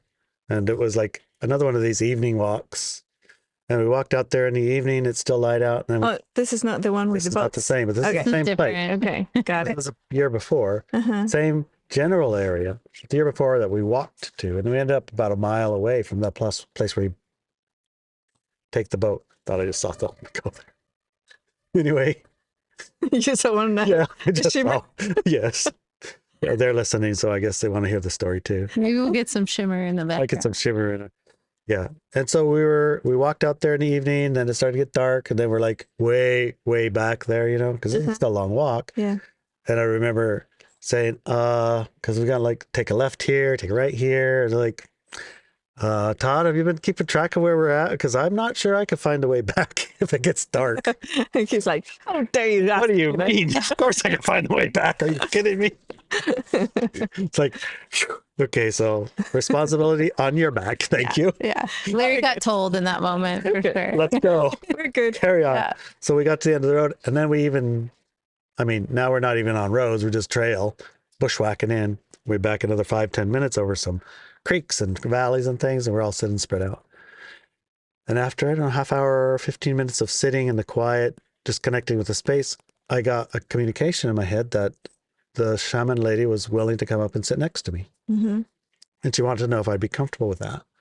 And, you know, my first response was, of course, yes, definitely. Come on up. So what's the So experience she said, huh? image that she So she said, when I say she said, it's the image came, she said, how about if I was an 800-pound grizzly bear and I came and laid down next to you right now? How would you feel? And I looked and I thought about it for about a 1 millisecond, like, well, I might not actually be comfortable if an 800-pound grizzly bear laid down next to me right now. You're right. I might not quite be ready. So she laughed. It was a giggle feeler. She said, just take a picture then. Yeah. So I got my phone and it's dark, but iPhones take pretty good night pictures now. sometimes, yeah. Yeah. So I took a picture. I didn't see anything obvious in it, but till when I got home. When I got home and I looked, there she is right in the middle looking at me. Yeah, it's a face. A face, Yeah. female Sasquatch face. You could just tell. Mhm. But it wasn't like the full Sasquatch face either. It was like part human. Yeah. Yeah. So this year I really wanted to, it's like somehow can we please, canoe out there and just stay out there Uh-huh. because she'll meet us there. Yeah. Plus we have a canoe adventure. And we made it to, I think it was Friday or Thursday or some part. It's like, I had in my head that the guys were all leaving at 2:00 in the morning. And tonight we had paella and all these other things. I'm like, we're never going to do it, are we? And I said, actually, they don't leave tonight. They leave tomorrow night. It's like, really? We have a whole day. We're doing it tomorrow. So I told them all, I was like, we're canoeing. We're going to the middle of the lake. Yeah. So, a part of the experience that I don't know if you know about this part. In the morning, when we were deciding what to do, I said, I don't know where you're going, but you need these 2 towels. And I had them ready on the thing. So he grabbed the towels and he said, and then he came by and says, we should do the lake part, where the campsite is like. the camp and build a fire. Yeah. And I said, that's, yes. And they want you to take my kayak and you have to be on the kayak, right? Yes. You take my kayak and use that and take the 2 towels. Yeah. And he said, sure, I'll do that. Sure, I'll do that. He didn't, he Yeah. didn't do it. So what happened was I told the guys, I said, we're going to canoe out to the lake, we're build a fire, and our Sasquatch there is going to meet us, and we can have a great experience. And they were like, yes, let's do it. This is going to be great. And it was such a relief because I swear they were leaving that night, and they didn't. So I told Fred and Kara and Ash and everybody. Ash has her own kayak, and Fred and Kara has our canoe, and Fred has another canoe. And nobody really knows who's going and how many that is and how many seats it takes up and, you know, those kind of things. Because even though we count them, we kind of like lose track halfway through. But And at some Paul point, we had his own kayak. Right? Yes. yeah, Paul, one of the expeditioners, had a kayak on his roof, right? So we kind of guessed on how many seats we had left and if we had enough, and we just took what we had. And I come up to the house to say hi and pick up. I don't remember what I had to pick up, but I remember backing in thinking, there's Anelia's kayak. I don't know if I want to go to the trouble. I think I got enough. We got enough seats. I don't know if I want to go into the trouble of bringing that down to the lake, like a whole, like, what, 10 minutes? Yes. I don't know. It seems like too much trouble.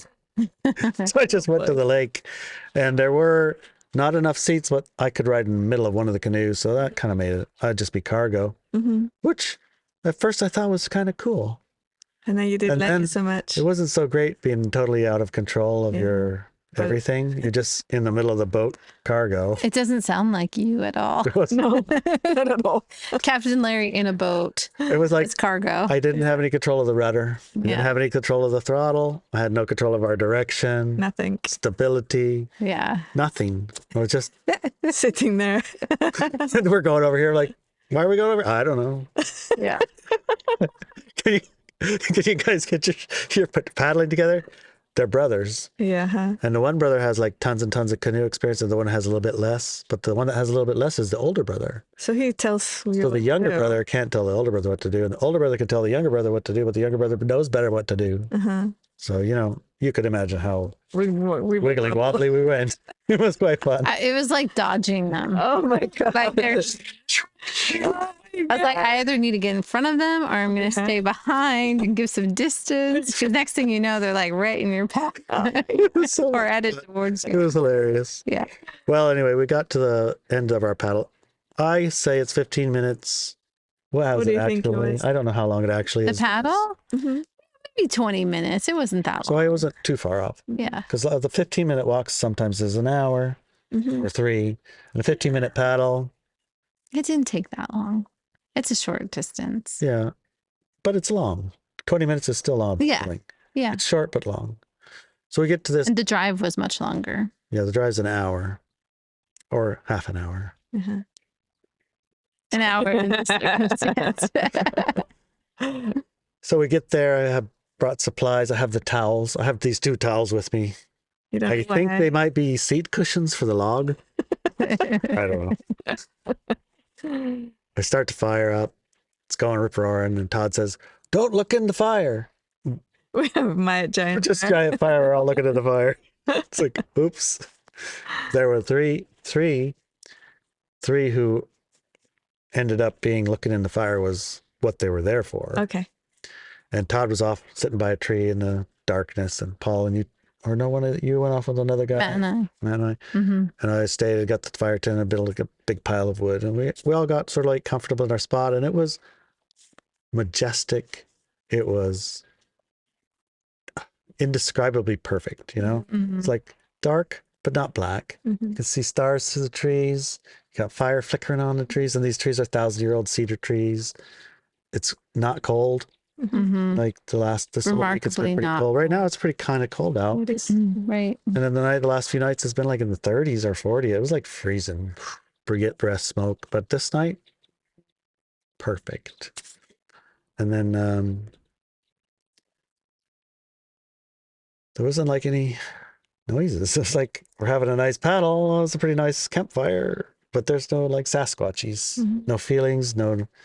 It's kind of like no nothings, you know. I remember Paul, the one with his own kayak. He went out to go meet his Sasquatch because the message we had was that his Sasquatch was ready to meet him here. We just need to come here. So we went to go meet his Sasquatch in the middle of the lake in a kayak. He did bring a kayak, so Yeah. it was his experience. Yes. I'm not saying you'll never meet a Sasquatch in the middle of the lake, Mhm. but I haven't seen any kayaking by yet. We did see one swimming during the day. Yes, if I imagine they're really good swimmers. They are very good okay, swimmers. I'm not saying it's impossible. Although if I were in my kayak meeting a Sasquatch or on land, I think I'd rather be on land meeting a Sasquatch than have it swimming underneath me in a kayak. It's like that's just too many things. Yeah. Yes. Well, he was out there for a good hour listening to the lake. I mean, he was in heaven too. He was. Mhm. Right? My heaven was the fire and the trees and the stars and and his heaven was the lake, the silence, and the water was absolutely still, and it's just you're in, I don't know, heaven. Okay, so we're here to interview Ashley. Well, I'm setting the scene. Yes, you're setting the scene great. The scene is set. Okay. What happened, Ash? Well, I'm going to backtrack just a little bit to Okay. start with. I have a segue point first. Okay. Sorry. Almost. Yeah. there. It's okay. It's not really about me. It is actually. But... It's all about you. But this particular segue will be perfect. Okay, Because- go for it. What I was saying was there wasn't a whole lot of Sasquatch sign or anything. We're not really feeling anything. It didn't feel like there was like mile over there, mile over there. There was nothing really, really close. And then Paul came back from his lake and we're all around the fire. And it's kind of like discordant energy entering. It's like, this isn't what I wanted. And I wanted quiet. And this is nice fire, but are we supposed to be finding Sasquatch and things like that? So I walked over to a tree. It was like, maybe across the creek far. Mm-hmm. And as soon as I got to the tree,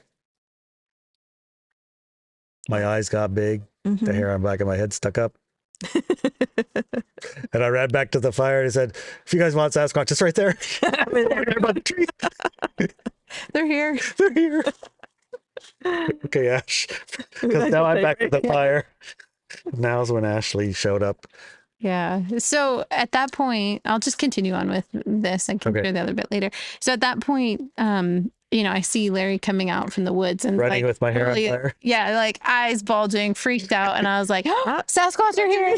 So I like get up, and I had already been feeling them there in their presence, and I had like felt psychically like there was 3 of them is what I was getting nearby that were like 2 males and a female, I think is what I had told you. Yeah. I remember. And then, so I get up and I'm like, yeah, how great. We're all here to see Sasquatch, right? And so I head out in the woods. Look, it's through the woods. And then I like look around and no one's there with me. I'm alone. And I look back and Todd's like, are you going to make Ashley go by herself? Like to all the guys. Because there's like, what, 4 4, guys? 5. 5 Yeah, guys. 5 men. At the not fire. including Todd, yeah, standing at the fire. And then Well, I just told him Sasquatch is over there. yeah. And they're on a Sasquatch And we're on expedition. a Sasquatch expedition. I mean, if Oh my we're going God. at least that's what I thought. Ash is the only one running But, you for the know, Sasquatch. Yeah, but it's everyone's here for a different level of Sasquatch experience. That's for sure. Oh, man. So then I look back to, I hear this being said and I realize I'm alone and I'm like, yeah, don't make me go alone. Come on. So then Paul steps up. Yep. And I don't know what Todd said to him exactly, but Todd said something and he's like, oh yeah, okay, I can't let her go alone. So he like got up and came with reluctantly, but he was with me there. So we walked down and we're kind of in this like kind of boggy kind of Well, it was area. It's a little it was muddy. pitch freaky black, and there's branches like you see everywhere. You have to put We're your like, hands, and you in have the to like middle of it. you're walking through the bushes and the brush. You can't see where your feet go or your face goes, but there's everywhere. You can see like silhouettes of things because out by the water there's a Yes. reflection of the moon, and so like you kind of get a little bit of that, but you're trying to also not look back at the fire where people are moving and their flashlights and things like that because that messes up your night vision. And Right. so so we're out there and Paul and I are there for just a little while, feeling into it, feeling what's there, also like getting into my core because like the body, then you feel them around, Yeah. so your body's like, you know. Are you crazy? So that first little bit was like, I don't actually remember a lot of it because there was like I think a lot of adrenaline and things like that involved. And then Larry and Todd show up and they kind of stayed behind us at first, right? I stayed up on a little bluff, and you guys were down in the, I don't Whatever know, we were whatever that was. Yeah. Bog and I don't know. I mean, it was dry. It was just dry, muddy, but mud, kinda. yeah. Yeah. But you guys are a good distance away from us down the hill. Yeah. And then we start we're like tuning in, we're calling out, we're doing different things like that. And then eventually Larry meets us, and Todd stays up at a distance. He's just watching us, just like so quiet. You probably barely even know he was there. Yep.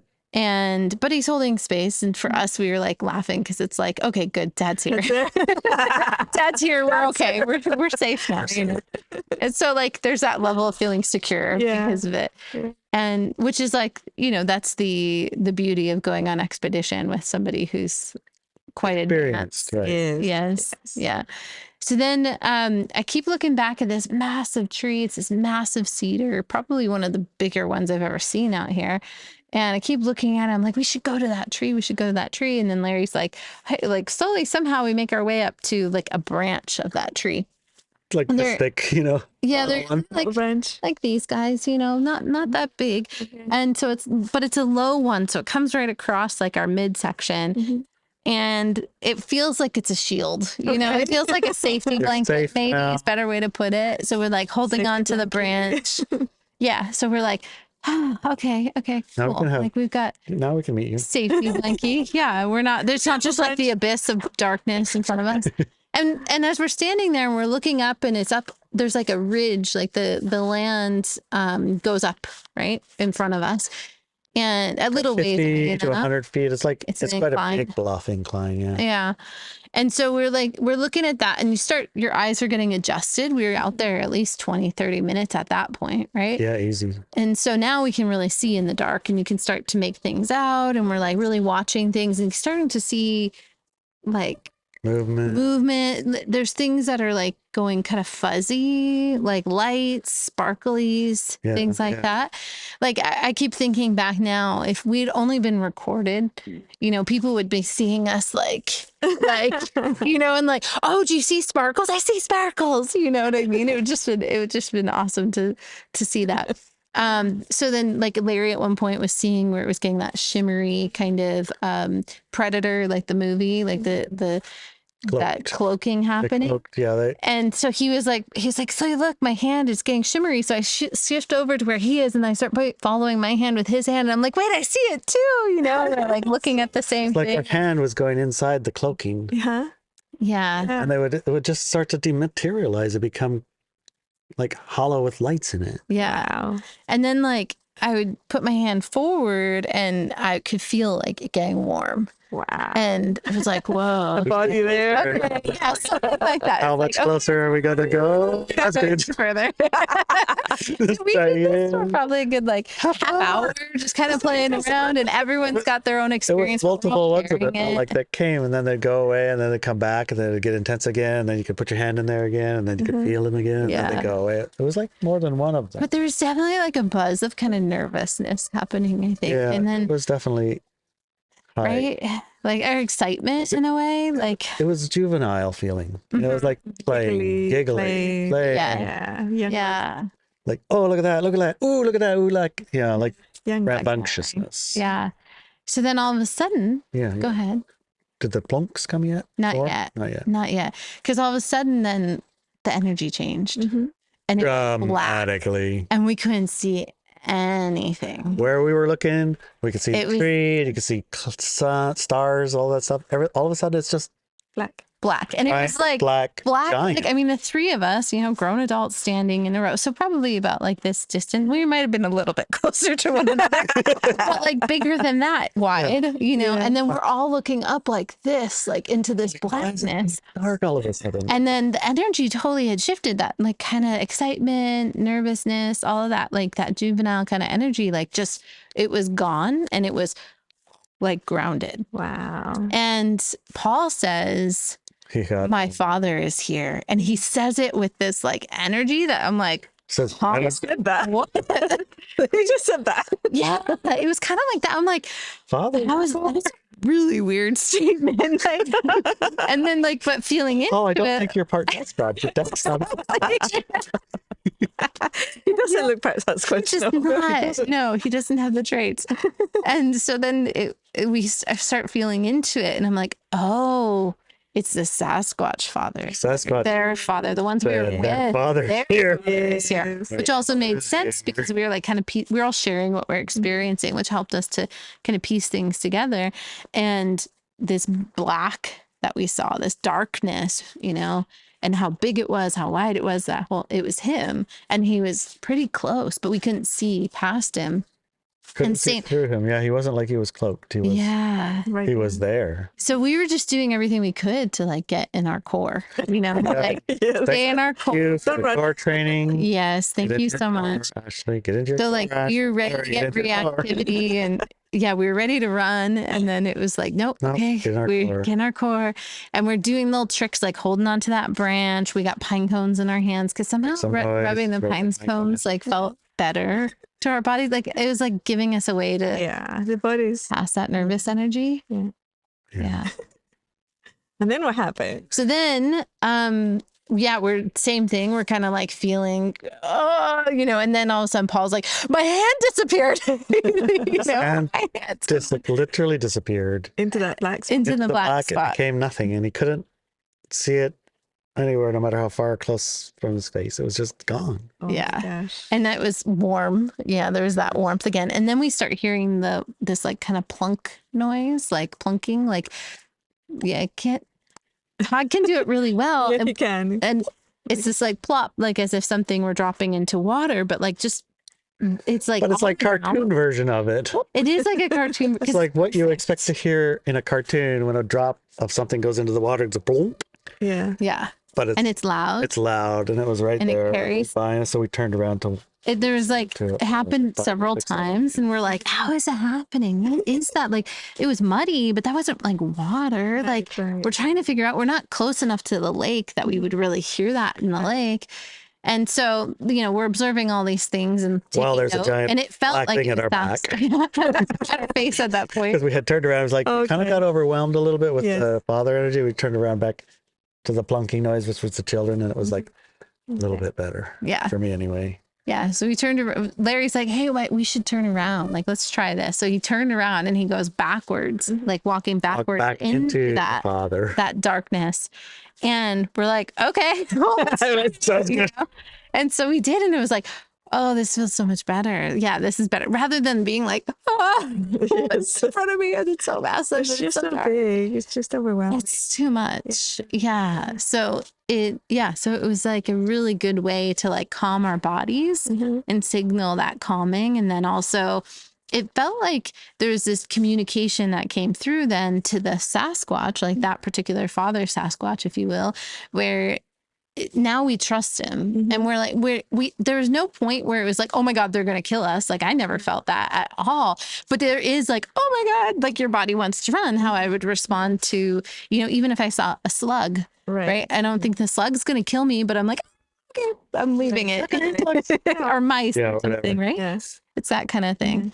And so, yeah, turning around, it like communicated that we trust you and kind of like, Turned down our whatever reaction. Yeah. So we had an ability to make a much more solid connection, I thought.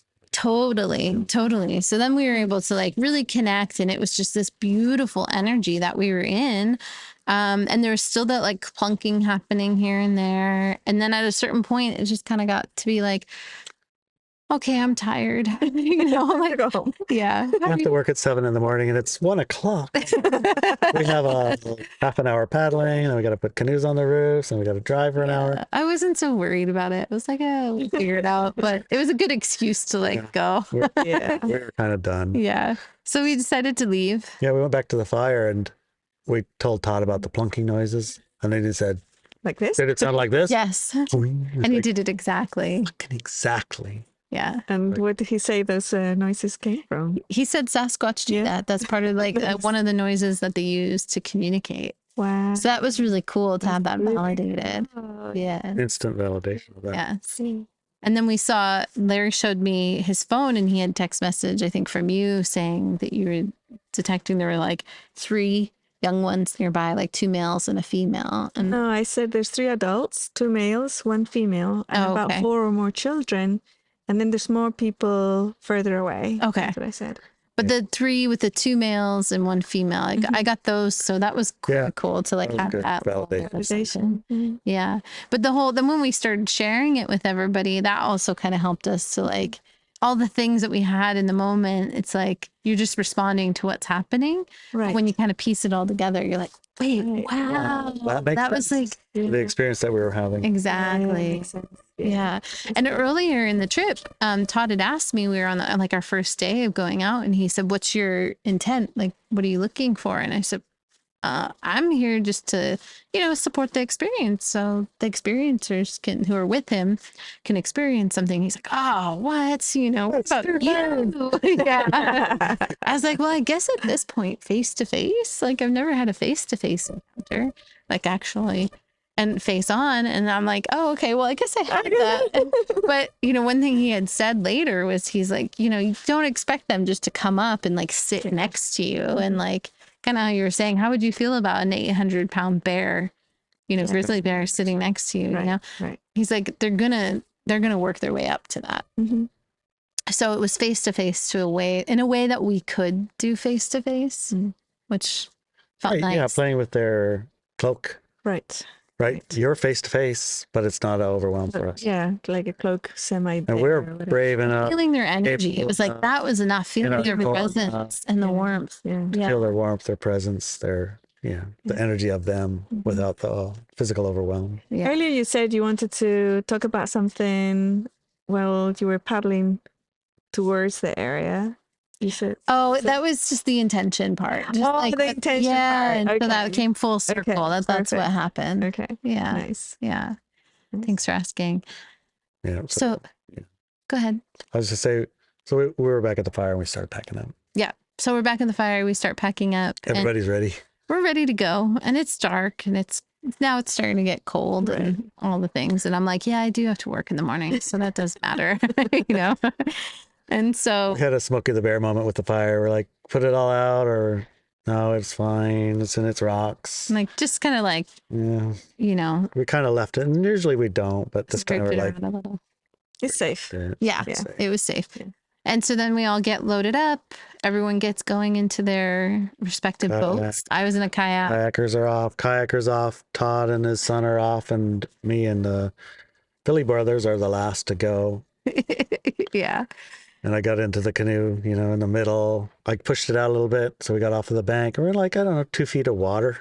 Right. It's really not much. It's like you have to like use your paddle to get yourself through the shallowness of it. Out there, and I'm sitting in the middle, and we're trying to back off the beach. Everybody's got their back turned, and then the canoe just went like this. It went like tilted a little bit, and we kind of shifted a little bit.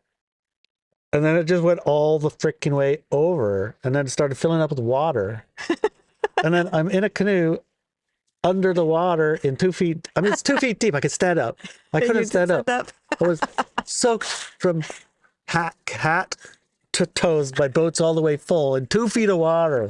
I was like, Did you just stand up? I couldn't stand up. We were paralyzed. I was just a few feet in front of them, and I watching from the kayak. hear it like. But it's like something's kind of happening. But, I've heard people fall over in water, and that's not at all. Splashy. Yeah, and there's like resistance. There's like some type of fight, like it starts, you hear like the boat and people trying to like, get the balance going. None of that happened. It was just like a little bit of rustling. And then all of a sudden, then I hear like water moving, and I'm like, guys, look back. And the guys are all just like laying in the water, laying like this and like doing nothing. Flat in the water. Laying like this in the water. And I'm like, what are you doing? I even thought, like, my first thought was like, are they, well, no, I thought just they want to go swimming. Like, because it wasn't as if like, it wasn't like we like fell because fall. It was not but it was not. And then all of a sudden, Larry shoots up, and I think Matt shoots up, and they get out of the water, and then Dan shoots up, but Dan's kind of like a little bewildered. It's in his waist. And like, he's also trying to grab some things. Dude, all our but stuff's everybody's floating kind away. of moving, and he's still moving in slow motion. Like he's not full on yet. And I'm like, okay. Why, guys? It's the wrong time for that. And Larry gets in, like, starts, Coasty Larry starts turning on and like, and like, okay, well, thinking- we need to get back to the fire. We got to drive off before we go forward, or we're going to get too cold. And like, so then it's just like, Quite okay, dangerous if you get recovery mode. Yeah. Yeah, Like, because everybody turns on. like 30, 40 degrees ish, 45. It's kind of shocking cold. They're not icebergs, but it's cold. But if you have a half hour of paddling soaking wet clothes in the middle of the night, You'll get. we could get into hypothermia. Then Yeah. those guys, they're mostly living in the city. Mm-hmm. What's their tolerance for this cold? We don't know. Paul's not wet, but the two of us and me, I was like shivering instantly, Yeah. It's like, yeah, we got to light the fire and get dried off. It's just, we can't make it if we don't. Yeah. I'm so glad we didn't put the fire out. Oh, It was like, but everyone sprang into Sprang into action. action. And Todd and his son got back. Like, I called out to them because they're all just waiting for us. Like, hey, the guys fell over. You gotta get back. And so then they all like rushed to get the fire going, and everyone started. branches, and we got our clothes off. And immediately we were soaked. Yeah. We were really wringing the clothes out. Yeah, I would like hold one side, and Larry's bringing the other, and like Just like the guys were practically like burning naked clothes, trying to underwear, and then like, putting their clothes over on the fire and dry. steaming everything. Yeah. Oh, Yeah. Like, golly. now you knew why you had to take my kayak and 2 towels. Yes, I. You only listen. If I had listened, we would have true. 2 It towels makes for the 2 sense wet now. guys, and I Exactly. wouldn't be wet, and I have dry Exactly. towels for them. Yes. Yeah. But Now you know. I messed that part up Yes, just a little bit.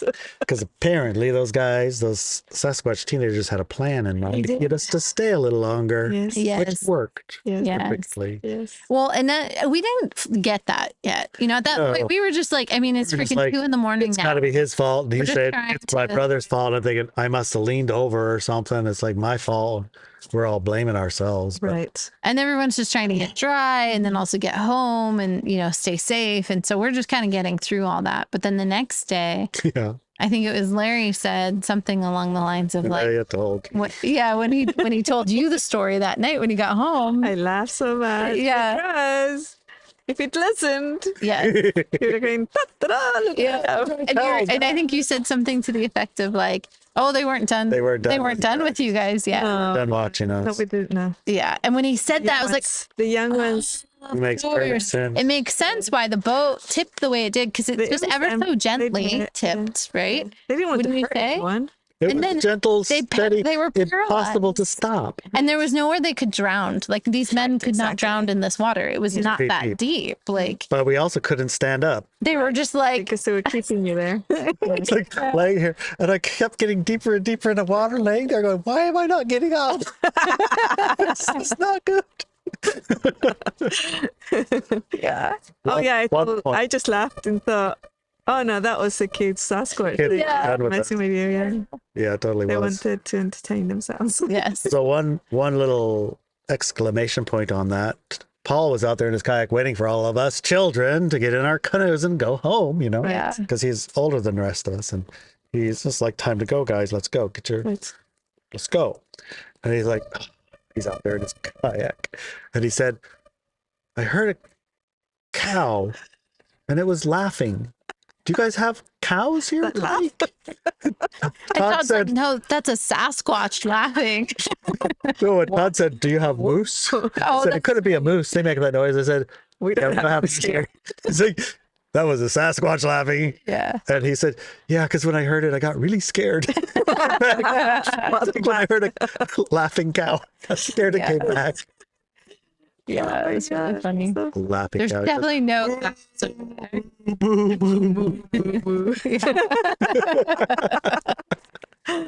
Oh, And like multiple times. mhm. Yeah. Yeah. So that was pretty wild. It was.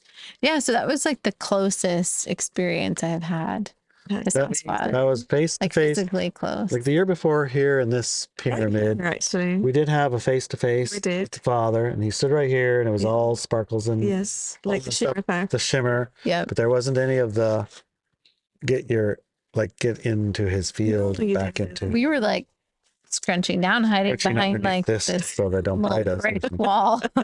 Just a little, protection. Yes, of course. Exactly. It's kind of like This the 2-foot wall, cedar right? branch was really Yes. going to protect us. but it works. It's just somehow. weird how physical bodies will respond to those things. You know? Yes. This little stick and I'll hold it and it'll be great. Yeah. I'm safe now. now. Yes. It's true. Yeah. Yeah. So we had a face-to-face and we had a much more interaction than in any year previous. So I was Yeah. So really satisfied. I wanted to ask you if you had like parting words for anybody who's interested or curious about Sasquatch Mhm. and connecting with them. What would you say to them? Ooh. Well, I would say do the human reactivity training course. I think so. Yes. Because I think that was the key for us, at least. And even And this- Paul was kind of getting an idea of it because we're like we talking explained about it to him. And then he started like having more data coming in and being open more to like hearing them, like in the mind speaker, the telepathy. And Yeah. And he was willing to share that with us too, because some people are like, they hear these words in their head and they're like, I'm not going to say anything because they'll think I'm crazy. I'm like, Right. we would think you're crazy if you don't tell us. yeah. And we actually had a conversation like probably 10, 15 minutes prior about how, because Larry and I are so used to that, right? Like as mystics together, like we share data and we were used to that. And so we talked about that because Paul started sharing things and kind of validating, like his encouraging that sharing because it helps us all to collect that information and be able to kind of put the pieces of the puzzle together. So that was really So helpful. get some good friends So to share with. Get some good friends to share with because it's definitely, I think, an excursion to do with others. And prepare yourself with tools. And fear processing exercise is another great one. But if there's another tool, I don't know it. But those ones I think were the most useful because I wasn't able to move into fear processing at that moment, but I could move into my core. We'll put the link to the class. Yeah. in the show Yeah. notes. Is there anything else? I think.